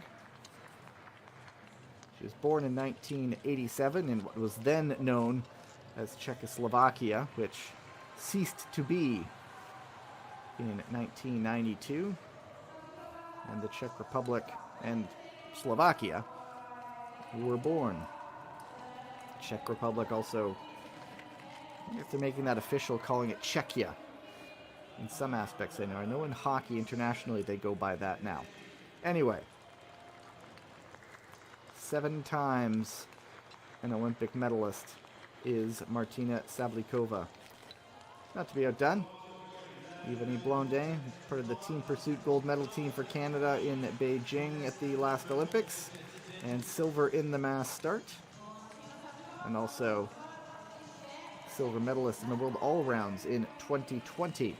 Right now, Sablikova in front, lapping in the 33s, 33.61 that last lap.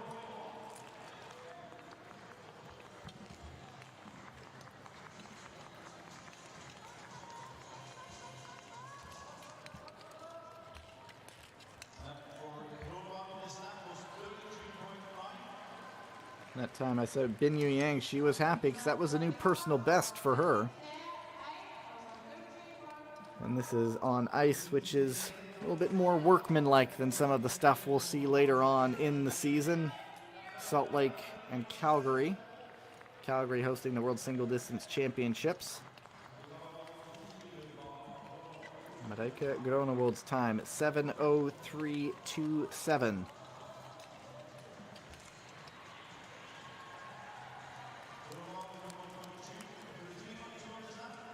Sablikova, 2 seconds off the pace, slapping in the low 33s. Yvonne Blondet, 33.72.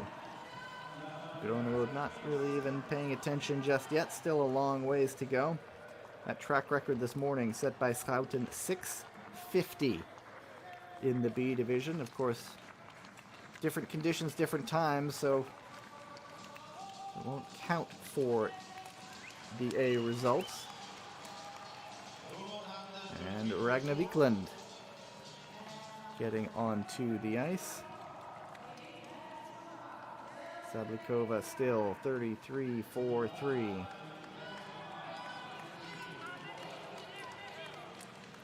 Metronomic. Blondet hanging close.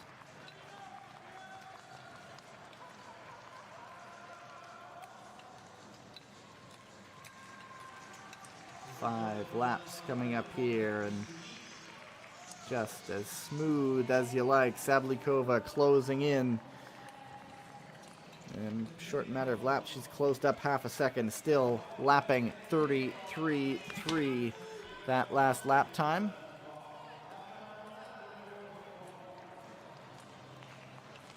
Both of these skaters also compete in cycling. Sablikova, multiple-time Czech time trial champion, tried to compete at the 2016 Olympics, but I think there were requisites that she had done road racing as well, so she wasn't able to. And Blondet has raced on the road a little bit. She raced at the Canadian National Championships this past summer. Blondet also skated at the short track Canadian trials as well. Short track resuming next weekend with a stop in Beijing. And the long track circuit will move to Poland. Sablikova, 3 laps to go. Still bang on, 33.38. Just 0.04 of a second off the pace set by Groenewold. And now, little bit of a grimace there, but still not much of a change in Sablikova's face. We'll see if she gets another 33.3 lap time.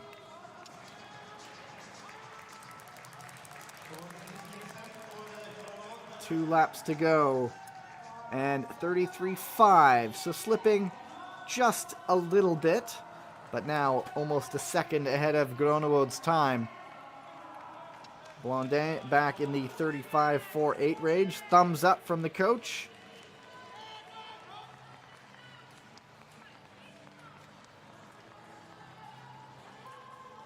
And just the expert of consistency. Very little deviation from her lap times. The bell back into the 33.4s now. Sablikova on course to move atop the standings. Groenewold can only watch and bike. There is the bell for Blondet. She's into the 36 range, but just in terms of consistency, an absolute masterclass from that woman. Once again, you expect nothing less from Martina Sablikova. The fans in Norway bringing her home. Sablikova at the line, 33.16, the final lap time, 6:59.6. And by almost 4 seconds, moving into first place. And Blondet also getting the ovation home. She will cross with the 4th fastest time, 7:14.42.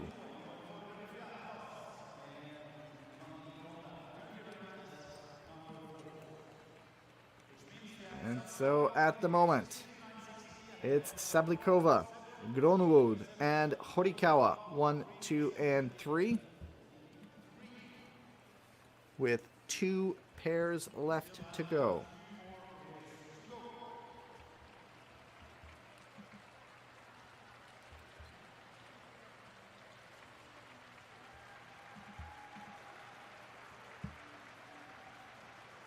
Look outside. Been mostly overcast today in Stavanger, but it's right around the freezing mark, so there is always the possibility of a flurry or two.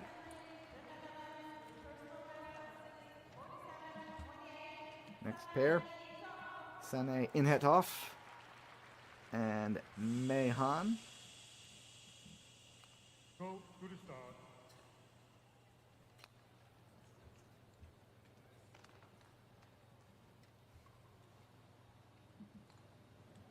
Ready.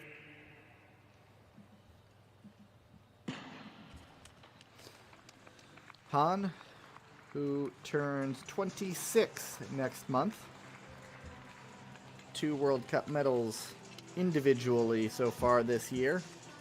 She won silver in the 1500 and bronze in the 3000 in Beijing. But the 5000 is another level, the ultimate test for these two in terms of distance. Inhethoff turns 26 next month.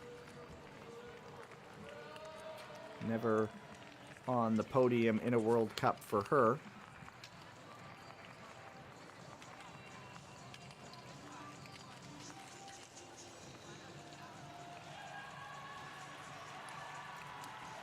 Inhethoff actually has a goal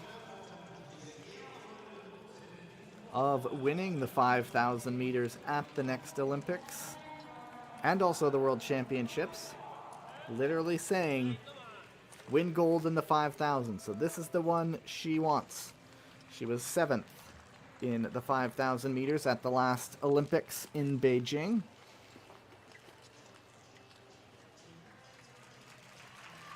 It's just a small matter today of knocking off the great Martina Sablikova if they want to move into first place.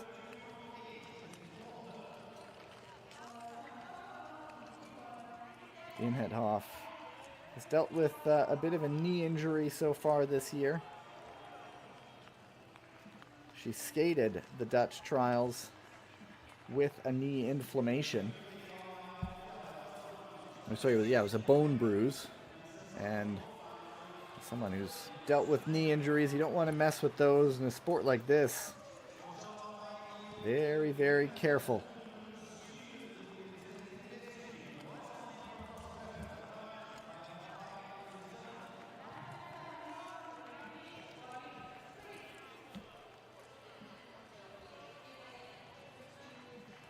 In the Dutch 5,000 meter trials back in October, it was Schouten winning by 8 seconds over Marika Gronwood.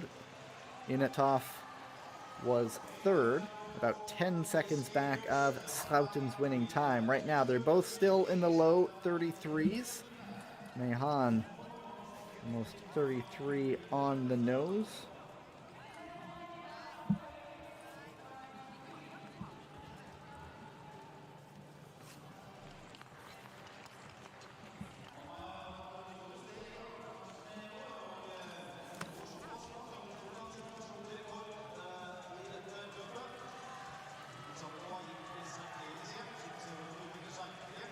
Han actually didn't do this distance at the Chinese single distance championships.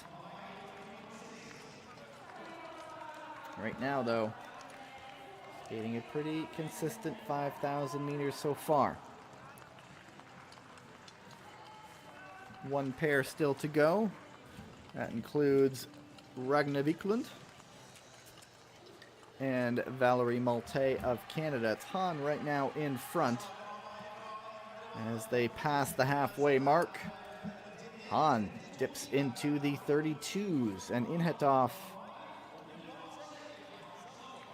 33.4 the lap time, currently sitting at third and fourth. Now Han in the second half of the race. Her job is to just prevent her time from dropping off. She's comparable to Sablikova. Sablikova, as is pretty much always the case, so very, very consistent. And there's a bit of a drop there. 33.94 the lap time. Inhatov almost identical. So that was a pretty steep drop.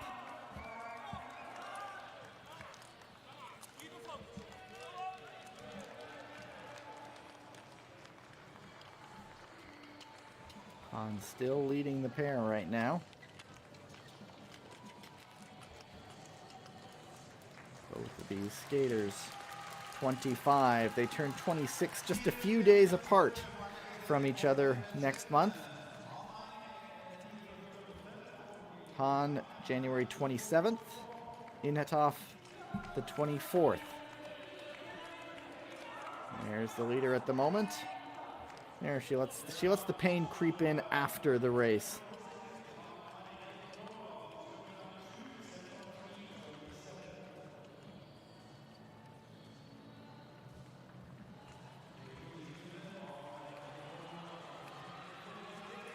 And let's just see. That weekend where they'll be celebrating their birthdays is in fact the World Cup weekend in Salt Lake City. I'm sure they're both planning to be in Utah, just celebrating their birthdays. Han in front at the moment, moving into the inner lane.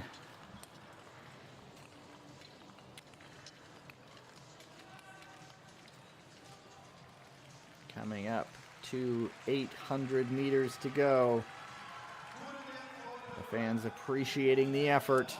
34s, both of them almost identical lap times, approaching 35 seconds. So if you'll remember, Sablikova was pretty much 33.3 there or thereabouts for just about every single lap, and then put in, I think it was a 33.1 right at the end. Coming up to the bell. Han still in front at the moment, 35.35. Inhatov a little bit quicker, but she's not closing up enough. She has to make up just under a second. She'll get a little bit of a draft in there, but she has to go into the outer lane, and so Mei Han looking on course to win the pair. Just a big question now, what number will she have next to her name when she crosses the line? Han leading it home. And she puts up 7:08.40 into third at the moment. Inhatov 7:10.35 into fourth. And so one challenge remains for that woman right there. And so we know Martina Sablikova will have yet another World Cup podium. And it's just a matter of what color will the medal be. And number 3, Han Mike with 7:08.40. We have one more pair to go. And if there is someone who can beat Martina Sablikova, she's starting on the inner lane there. Home crowd, Ragna Wiklund.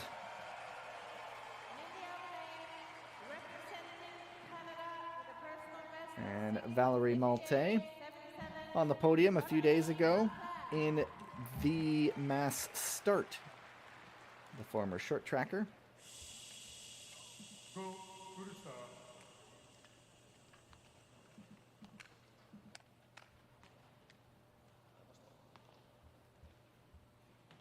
Ready.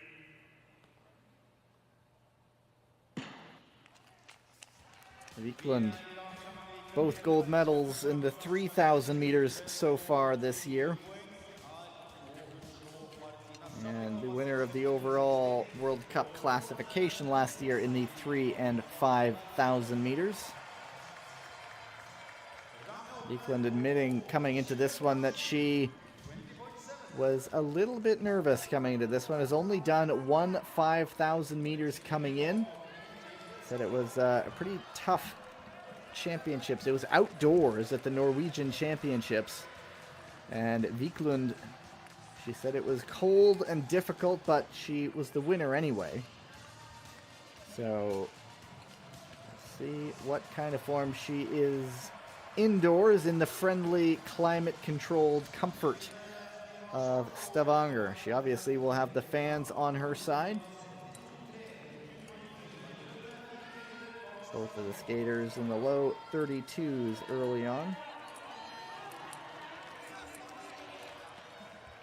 Vikeland silver medals at the World Championship last season. Behind Schouten, ahead of Sablikova. She said that one was fun. So maybe it's something to do with having a roof over your head. You know, in some parts of the world, outdoor ovals in cold conditions are not fun. It toughens you up, but it doesn't lead to the best skating in the world.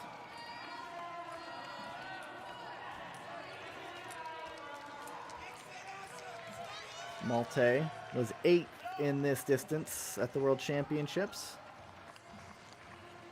Skated for Canada in 2010 in short track. Her sister Anne was on that team, Anne Malte.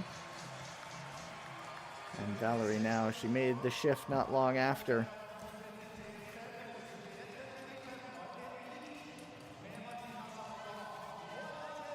Picked up long track. She actually did a few Olympics in short track.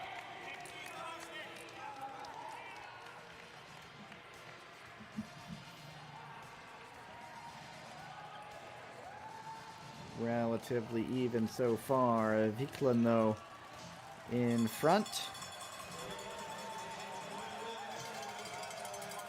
Love the atmosphere inside. Seats about 4,000 fans at the Arena Sormarka. Vikeland, look at that. 0.02 of a second. Lap time 33.1. Malte still 33.5.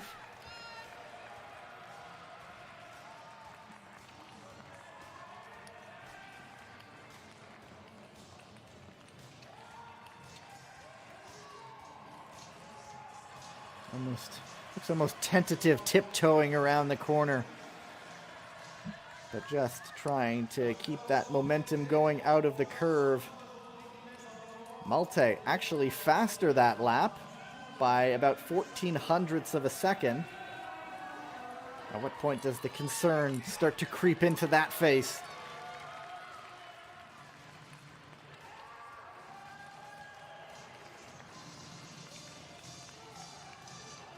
Vikeland still just 23 years old, but skating beyond her years. And she ticks into the green now. 33, almost identical lap time to Malte. But it's fast enough to put her 0.05 of a second ahead at this point.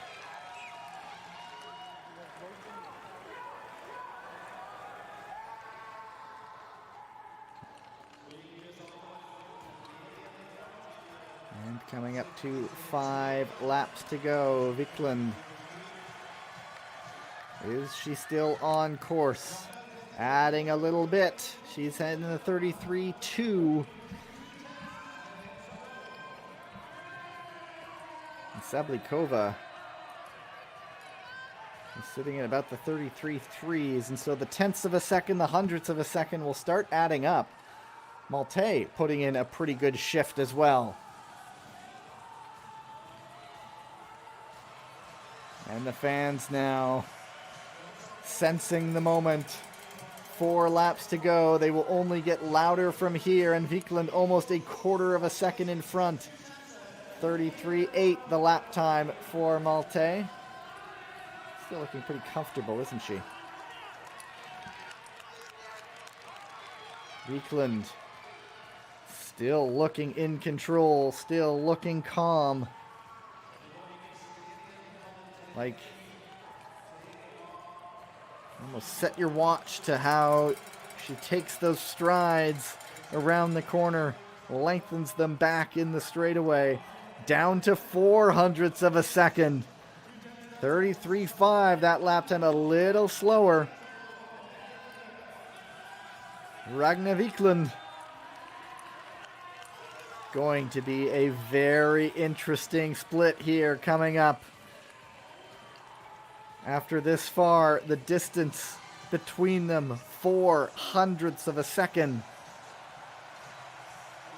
What is left in those legs? Ragna Wiklund, 2 laps to go. Now she's down about 35 hundredths. Malte dipping into the 34.5 second range in 4th place.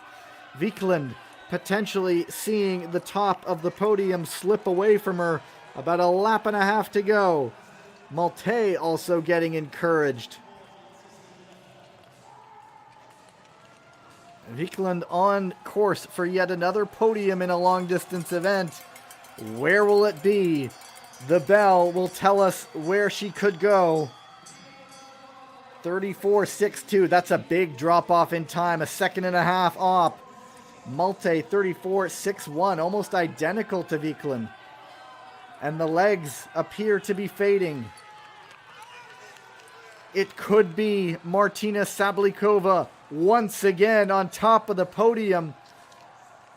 Unless Wiklund has something left in reserve. Not sure how. Wiklund being cheered on. Sablikova watch. Sablikova waits. And Sablikova wins. Wiklund in 3rd, 7:03.60. Malte 4th, 7:05.60. And so Marijke Groenewold in 2nd, and Martina Sablikova, gold medal in the 5,000 meters. Turning back the clock against her younger competitors once again. Martina, the Great.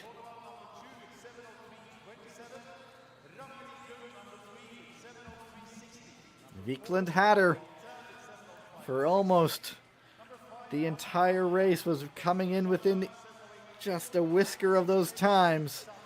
And then the last few laps just got away from her a little bit, and that was enough.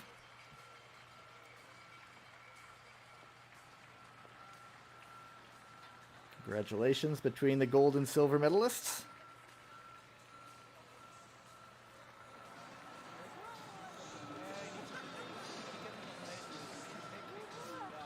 And winning never gets old. She's done it again. Wiklund will experience a bronze medal today.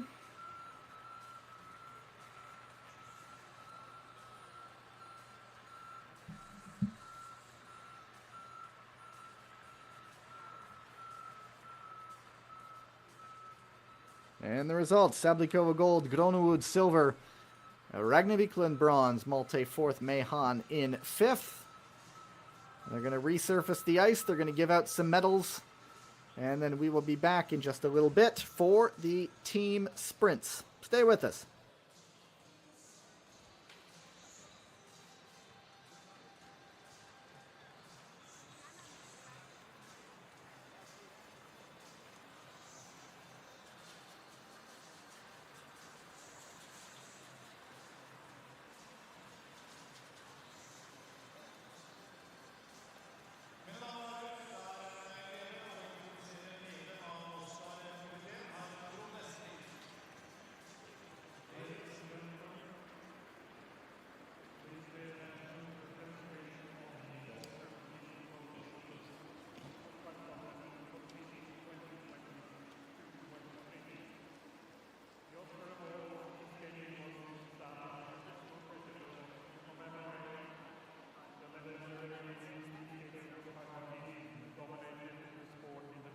Of the 20th century, holding simultaneously the world records in all the 4 classic distances. The trophy has been awarded every year since 1959 to recognize an outstanding performance of the season. This year's winner, still at the age of 18, performed the unique hat-trick of winning the world champion title in all the 3 short distances at the World Championships. He started by taking his first 500-meter victory in international highland competitions, winning the gold medal with a large margin. He went on to beat the reigning Olympic champions in the 1,000 meters and the 1,500 meters at their home track in Tjelfjern. He is the youngest winner of the Oscar Award since since the first USA skater, Eric Heiden, was awarded the trophy in 1977. I now have the pleasure and honor to ask the most recent Oscar Award winner from USA, Brittany Bow, to present Trophy 2023 to Jordan Stoltz.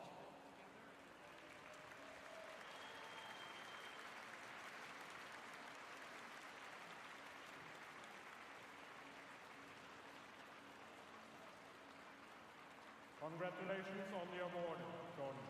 5 more seconds. Perfect. That's it. Yep.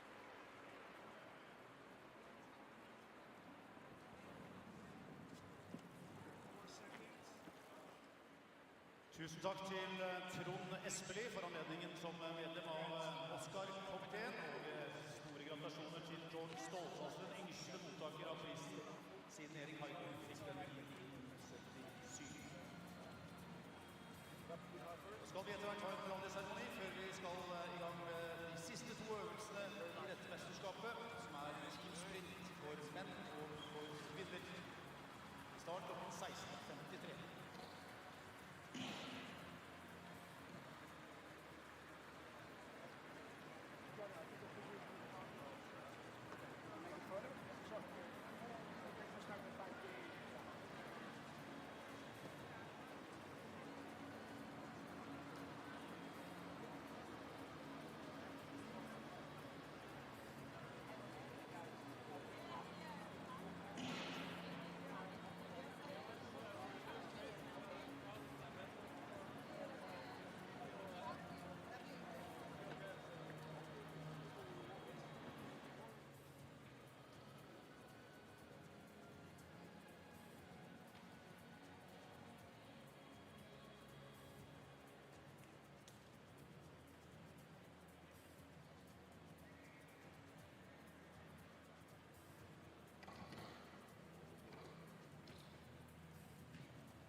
start skal vi ha med de siste konkurransene, og starter med Team Sprint for Men Division A. And now for something completely different. After the women's 5,000 meters, it is time to sprint it up with your teammates. And the first heat, there will be 5 in all. Kazakhstan by themselves in the first heat. This was only held once so far this year. That was at the Beijing World Cup. The U.S. were on top that day.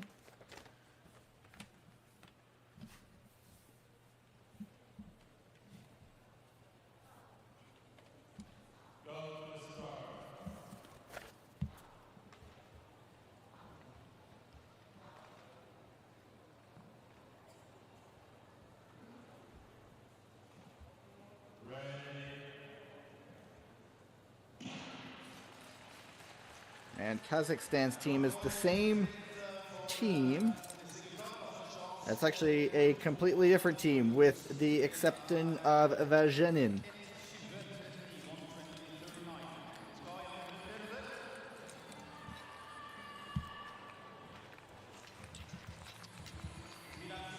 And so you know the drill for the team sprint.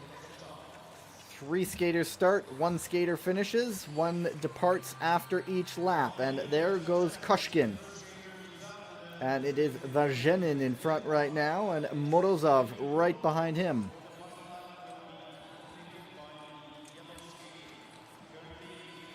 And they will, of course, set the time to beat. It's all about different tactics, and so he's going to close up.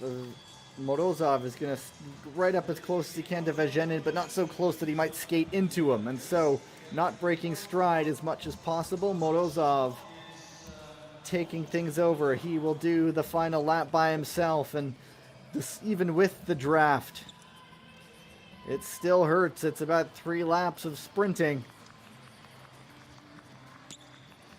And it is Morozov coming around to the finish. And he will take pair number 1, as they're the only pair. 1:24.73, the fastest time.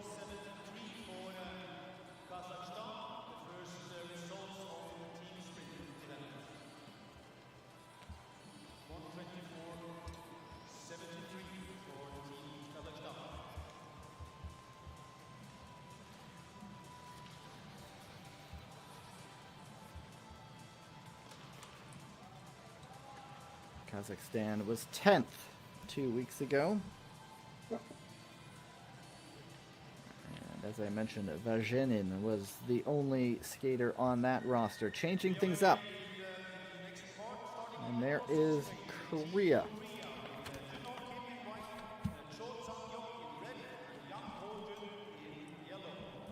Kim, Cho, and Yang. And the Canadian team starts with Josh Tellison.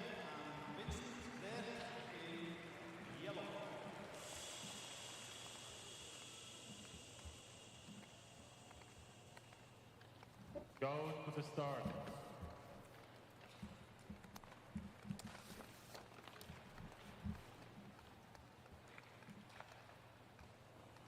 Ready. And Junho Kim leading things off for Korea. Josh Tellison, Anders Johnson, and finishing with Vincent Dehetre. And Dehetre, of course, that 1,000 meter prowess for him as will certainly help him potentially have something near the finish. Sang-Yuk Cho will be Korea's second skater.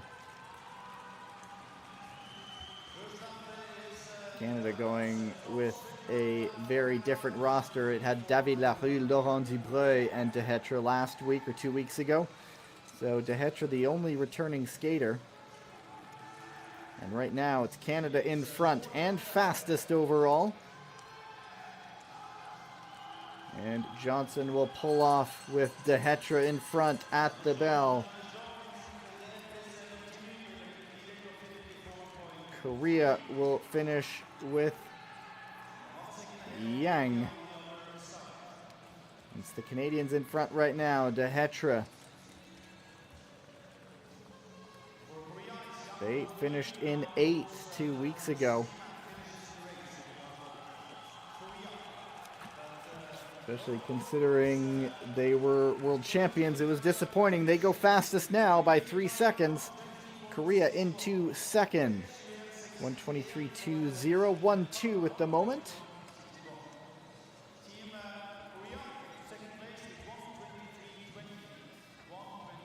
Still 3 pairs remaining.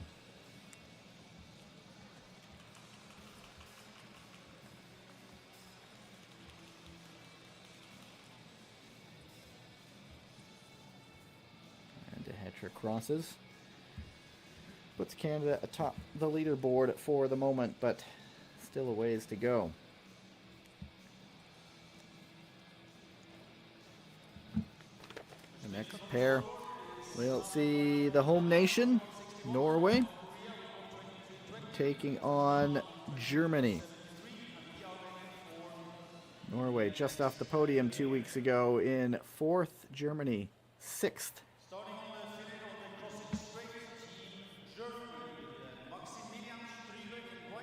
Maximilian Strube, Moritz Klein second, and Henrik Dombeck will finish things off.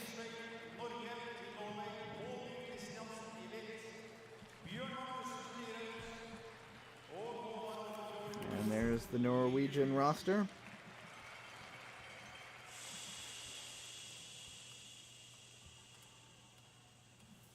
Paul Myron Christensen. Go to the start.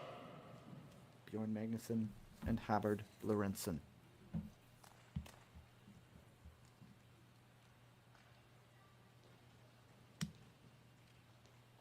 Ready.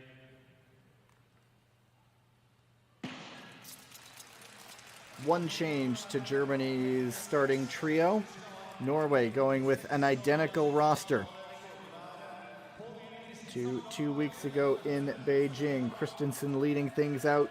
Strube leading things out for Germany. Both of them faster at the moment than the time set by Canada. And Christensen's going to peel off, and Bjorn Magnusson will take over the lead. Lorentzen trying to conserve as much as possible. Germany has slipped to 4th as Moritz Klein leads around Dombeck. And Lorentzen can handle these longer distance sprints, but trying to save as much energy as possible in that draft. A little bit of a nudge right there. There's a sling. Perhaps taking something from the Americans. 9/10 of a second up on Canada right now. Germany sitting in 3rd. The Americans tried that sling 2 weeks ago, and it paid off for them. And is the world already catching them? Norway up almost 2 seconds on Canada. Lorentzen bringing things around. Germany a 1/4 of a second off of Canada's pace. It's Lorentzen to the line, and they go faster by 2.3 seconds. Germany to 3rd.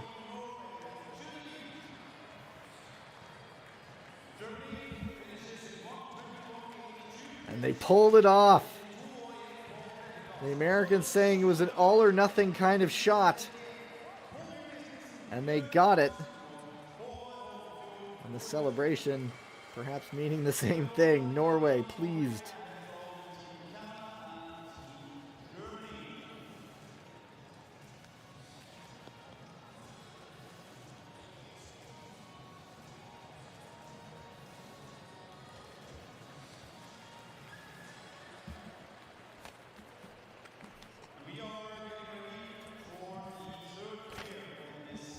And the 4th heat coming up sees China and the US, who may have just seen their idea stolen.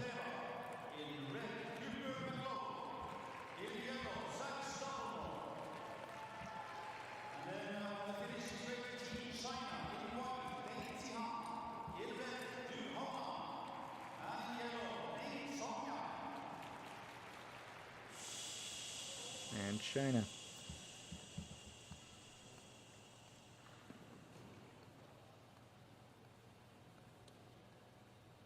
Go to the start.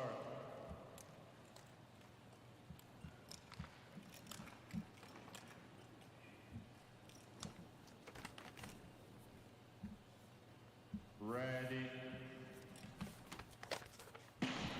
The U.S., the winners 2 weeks ago, had Austin Kleba, Cooper McLeod, and Zach Stoppelmoor. So it is the same roster for them. And we will see if they continue that trend of using the sling that Norway just took on the final exchange. Keep an eye on it. When it's down to 2 skaters and the second skater peels off, see if there's a bit of an arm sling to propel their teammate forward. Very even right now. Stoppelmoor. He fell in the 1,000, trying to get onto the podium here. These two teams were 1 and 2 a few weeks ago, and right now they're 2 and 4. And here comes the moment. Round the bell. We'll see if the U.S. pulls it off. We'll see if we get that shot. China just going for the finish there. I think I did see a bit of that sling. The U.S. half a second off the pace. China 3/4 of a second. It's Stoppelmoor for the U.S.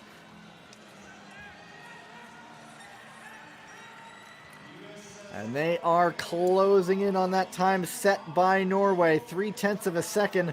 China slipping further. 1.2 down. Stoppelmoor coming to the line. He sets the time. That is second fastest by 18 hundredths. 1:19.49. China goes 1:26.3. They are into third.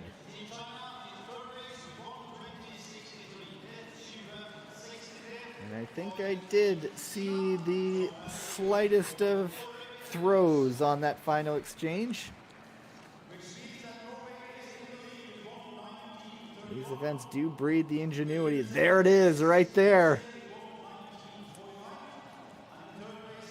Looked like it was a pretty smooth swing forward. You remember in 2010, the Canadians in Team Pursuit and Men, they instituted the push, where there was just a little tap on the behind of the teammate in front of them. Maren Saperkamp, Hein Otterspeer, and Tijmen Snell for the Netherlands.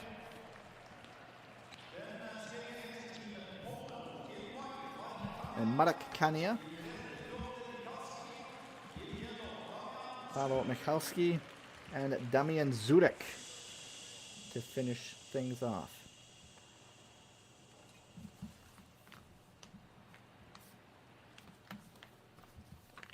Go to the start.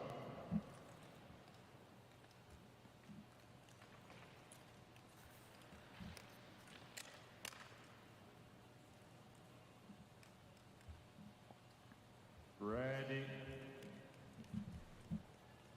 Poland's team unchanged from 2 weeks ago. Oh, and the down goes a Dutch skater. That might have been, is it Saperkamp? And now things get a whole lot more complicated. The Dutch are just kind of giving up the ghost here. Not really much point. Poland still going for it. I was just going to say it's a completely different Dutch roster to 2 weeks ago. They had Debu, Dice, and Hollar. This one had Marek Saperkamp, Hein Otterspeer, and Wesley Dice. And so we'll see if Poland's familiarity will lead to anything. Marek Kania, Piotr Michalski, and Damian Zurek. Fastest time so far through the first skater. 1/4 of a second. A week ago, it was the Dutch on the podium in third, and Poland was fifth. Now Poland slipping 1/4 of a second behind. Let's see what Zurek has left in the tank. Just one skater by himself, Damian Zurek, trying to get Poland onto the podium. They're there at the moment in third place, almost a half a second off. Zurek bringing it to the line. A podium in sight for Poland, and they do it. 1:20.03. 3/4 of a second off the pace. Celebrations for Poland, celebrations for Norway. They take the men's team sprint. USA in second, Poland in third. I don't think any serious injuries on the Dutch side. We'll see what happened.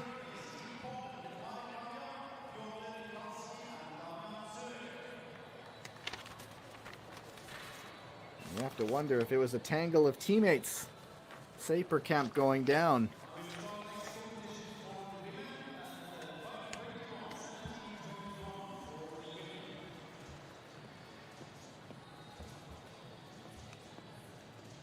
And there is Poland, by the narrowest of fingertips, able to execute the sling. And that might be the new trend in team sprint.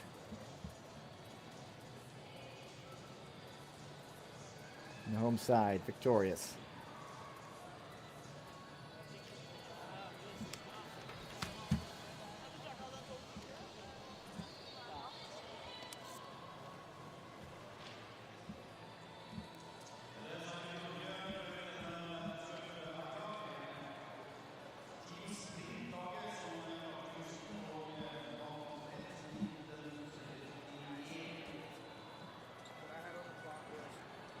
Eat 2 weeks ago, the USA victorious. This week, a couple teams have stolen their idea, and that has put Norway on top of the podium. USA second, Poland in third.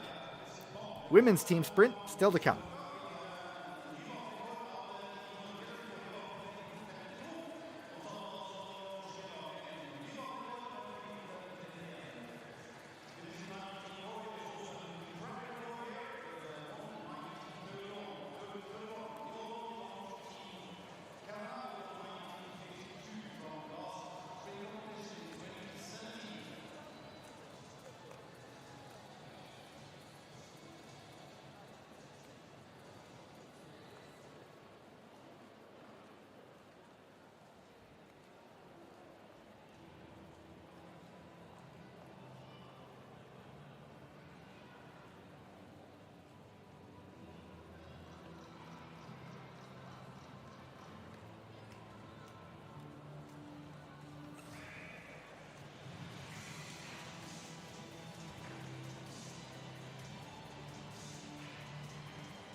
Final races of the weekend here in Stavanger. The women's team sprint. 5 pairs, one of them a solo pair, and that will be Korea going in the first one. The Netherlands winning 2 weeks ago. Canada was second, and Poland was third. There's a look at the Korean team.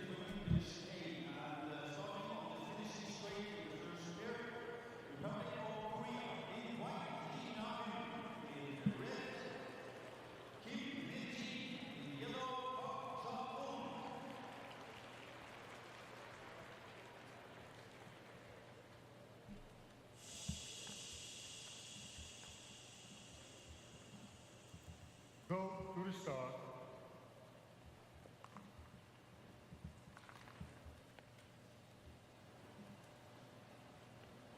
Ready.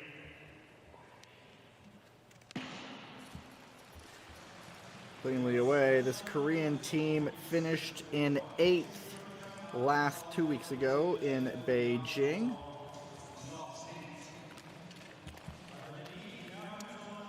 Naeun Lee in front. She will give way to Kim Min-sun.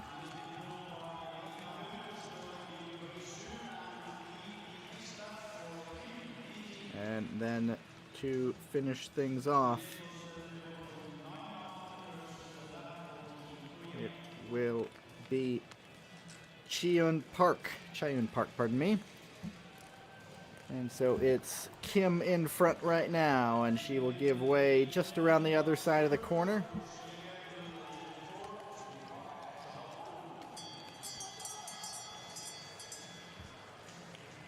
Identical team to the one that skated 2 weeks ago.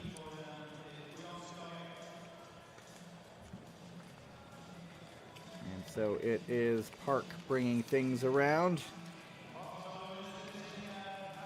They will set the fastest time, we know that much.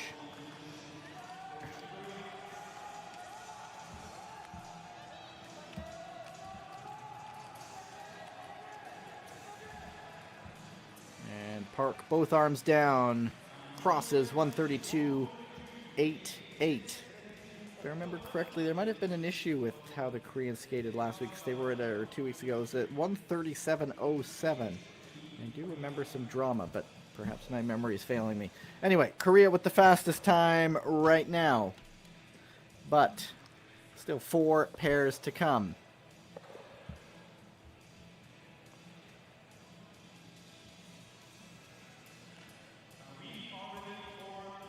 And the second pair.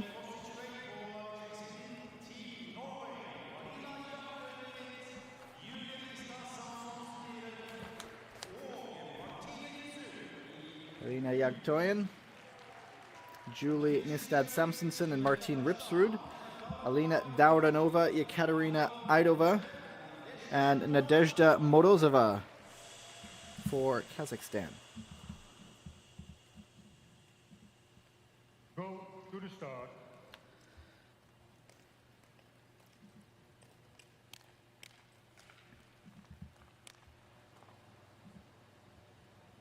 Ready. Norway did not enter 2 weeks ago. Kazakhstan was 5th. Identical team here. And so it's Jagtojen leading Norway around. And it will be Samsonsen and Ripsrud. Right now they're sitting behind Korea's time.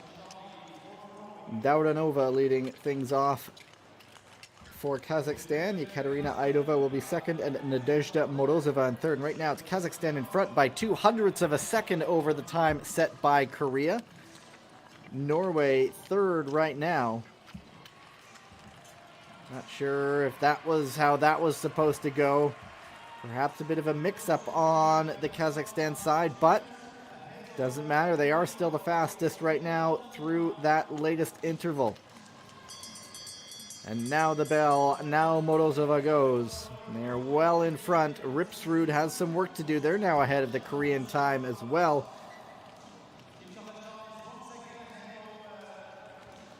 Martin Ripsrud around the corner. Half a lap to go. The final time check. Kazakhstan up by 2 seconds. Norway in second right now, but just by 15 hundredths over the time set by Korea. And it is Morozova, Nadezhda Morozova making her way around. And Kazakhstan will go the fastest time, 1:29.84. And just into third, 1:32.90 Norway. And so Korea hanging on to second, but Kazakhstan by 3 seconds going the fastest.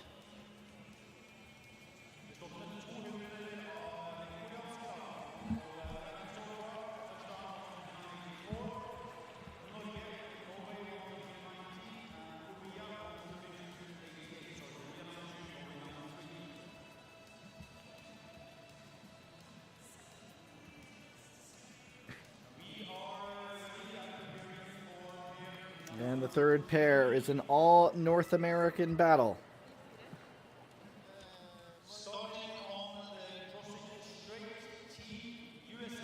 There's U.S. disqualified 2 weeks ago. I think it was, it might have been Aaron Jackson pulling off too late out of the zone where that was allowed to happen, and they were reviewed and disqualified. Leading things off for Canada, Carolina Hiller, Madison Pierman in second, and wouldn't you know it, Evany Blondin in the third position. Go to the start.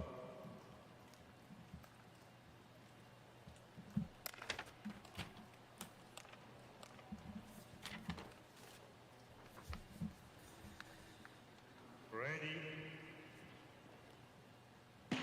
Always interesting to see the different approaches to start U.S. in a straight line. Canada had 2 in front and 1 in behind. Leading the United States around right now, Sarah Warren. Aaron Jackson right behind her, and Kimmy Getz, not a bad skater to have finished. Someone who's medaled in the 1,000, the 500, and the 1,500. U.S. 0.2 of a second up through the first time split. Canada a little bit off the pace. McDougall will pull off, and Pierman will take over. Still the USA in front, almost 0.2 of a second. And raw horsepower at the front right now, and pretty much raw horsepower right behind her too. Aaron Jackson, Kimmy Getz. 2 powerful punches. Now by 0.6 of a second. Canada with the 4th fastest time right now. Pierman leading around Blondin to get the bell. And they are doing the sling that we're starting to see more of. The U.S. 1.2 seconds clear of Kazakhstan. Kimmy Getz. Half a lap to go. Canada not far back of the time set by Kazakhstan in second. Instantly recognizable stride of Kimmy Getz. 1.62 clear. Barring any catastrophe, this will be the fastest time. Blondin has Canada into second. Getz coming to the line, and she goes fastest. Oh, Canada closed late. Blondin with the late surge. U.S. 127.97, Canada 128.35. Made it close. Just under 0.4 of a second the difference between first and second right now. Looks like they were trying the sling for the first exchange too, but actually no, that was off the start. Just checking to see where her teammate was. And here it comes. There's the arm. And there's the sling by Canada. Pierman throwing Blondin back into contention.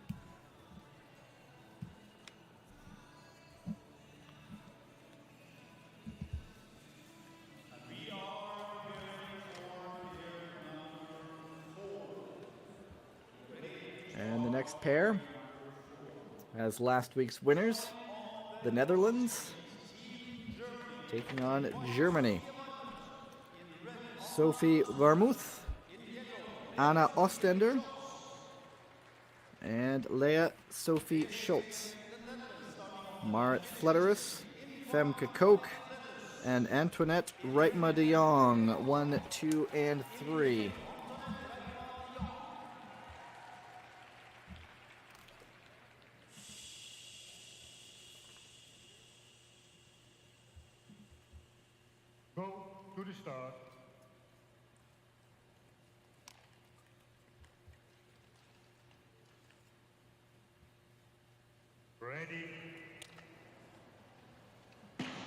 Ironically enough, Antoinette Reitma de Jong was just kind of thrust into the team sprint 2 weeks ago when Femke Koch, one of a number of skaters, sick, and 2 weeks later, she's the only returning member from that team. Marit Flederis is in for Helga Drost, and Koch has returned, but when you have someone who can bring speed and endurance like Antoinette Reitma de Jong, if it's not broken, you don't need to fix it at all. And so, Koch taking over,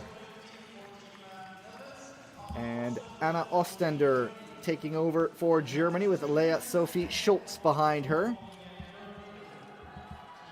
Koch providing the speed. Antoinette Reitma de Jong would provide the finish. Germany's 7th last race 2 weeks ago.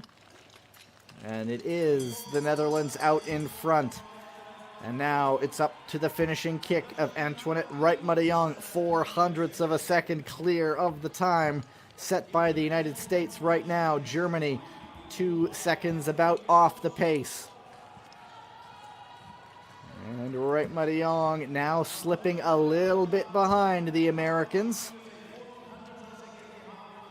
We know gets sort of faded a little bit. That allowed Blondin to get back into the race. We'll see what kind of kick Reitma de Jong brings to the line. No, second fastest, 1:28.17. A little darn shake of the head from her. 1:31.67. Germany going into 5th.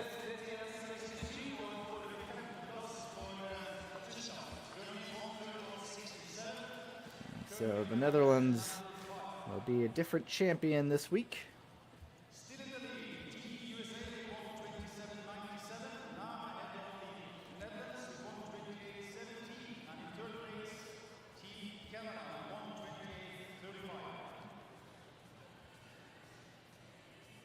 And that leaves one pair to go. Bronze medal against 4th place from 2 weeks ago. Poland and China.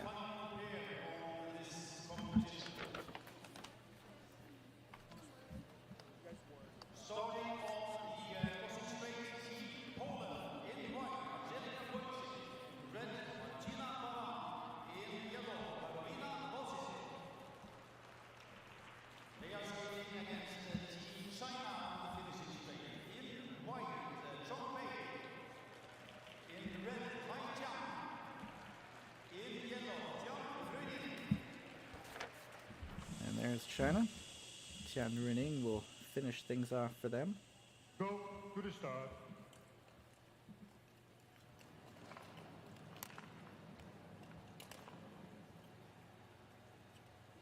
Ready. Zhang Pei leading things off for China. And it is Wojcik.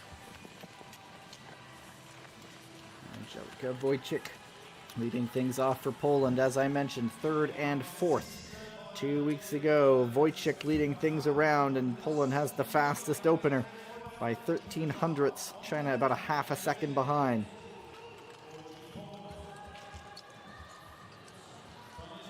And it is going to be Martina Baran taking over now for Poland. And they're up by 0.4 of a second.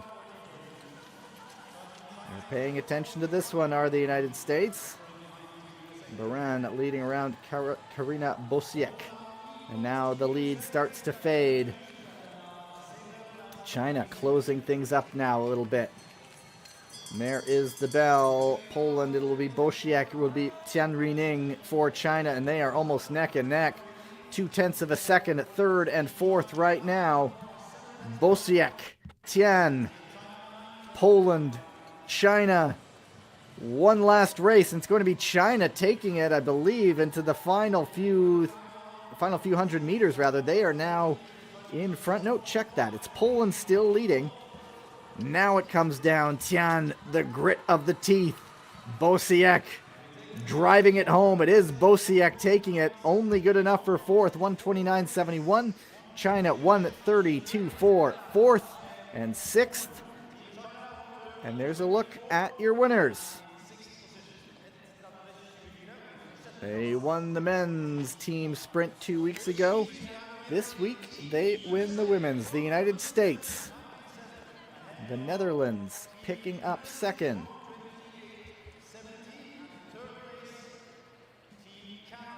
Canada will finish in third. Look at the Polish team. They'll be settling for fourth place here. About 1.3 seconds back of Canada.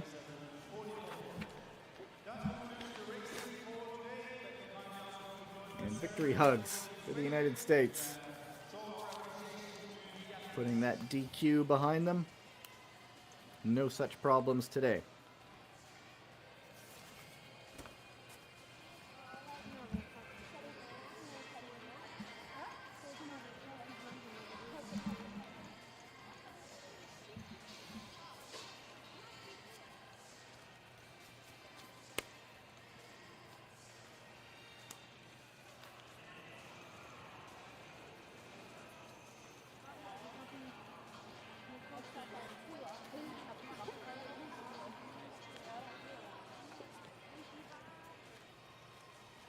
Confirmation of the results. USA, Netherlands, and Canada 1, 2, 3.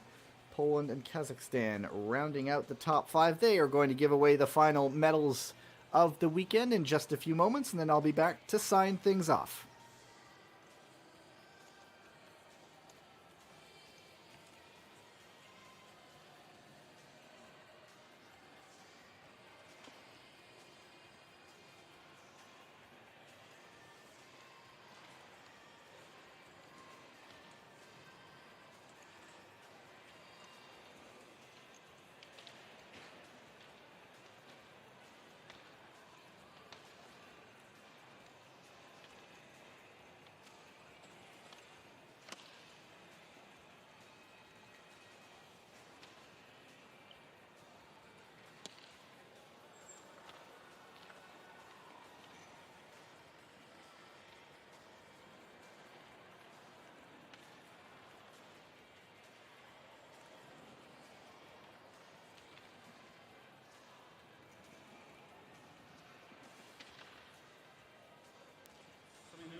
men.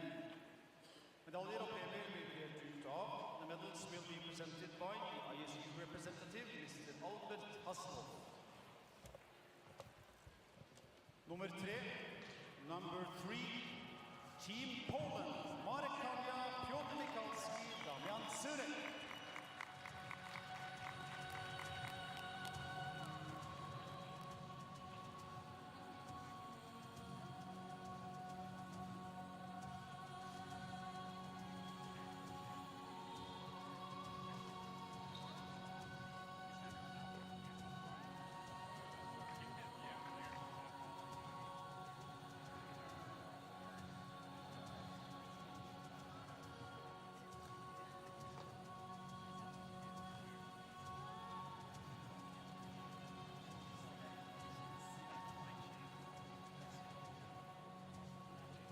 Nummer 2, number 2, Team USA, Austin Kleber, Cooper McLeod, Zach Stavanger.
Time to sign things off from Stavanger. Another weekend in the books. The World Cup circuit continues next weekend in Poland. That is before the holiday break and things resuming in the new year in North America. Next weekend, short track also returns to action. But until next time, I hope you enjoyed everything. Pleasure as always. My name is Gavin Day. And until next time, goodbye.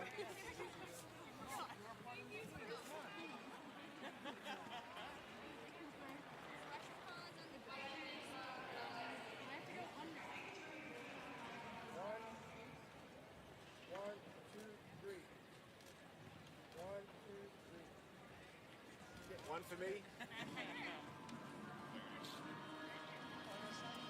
you very much.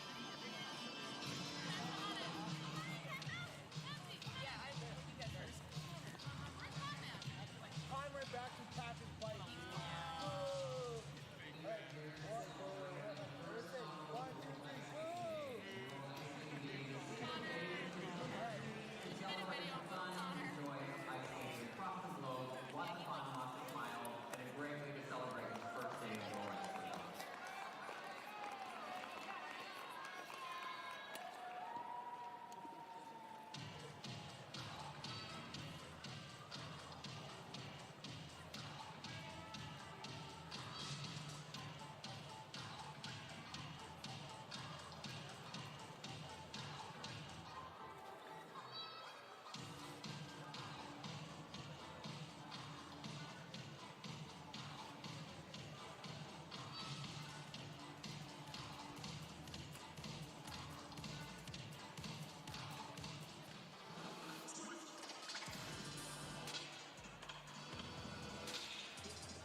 World Ice Skating Day is synonymous to fun and festivities. It's one day dedicated to celebrating ice skating across the world in the form of a global ice skating festival. With World Ice Skating Day coming to more than 78 countries across the globe, we are presenting an opportunity for kids to enjoy and adults to rekindle their spirit of play and sport. Derfor så alle barna hjertelig velkommen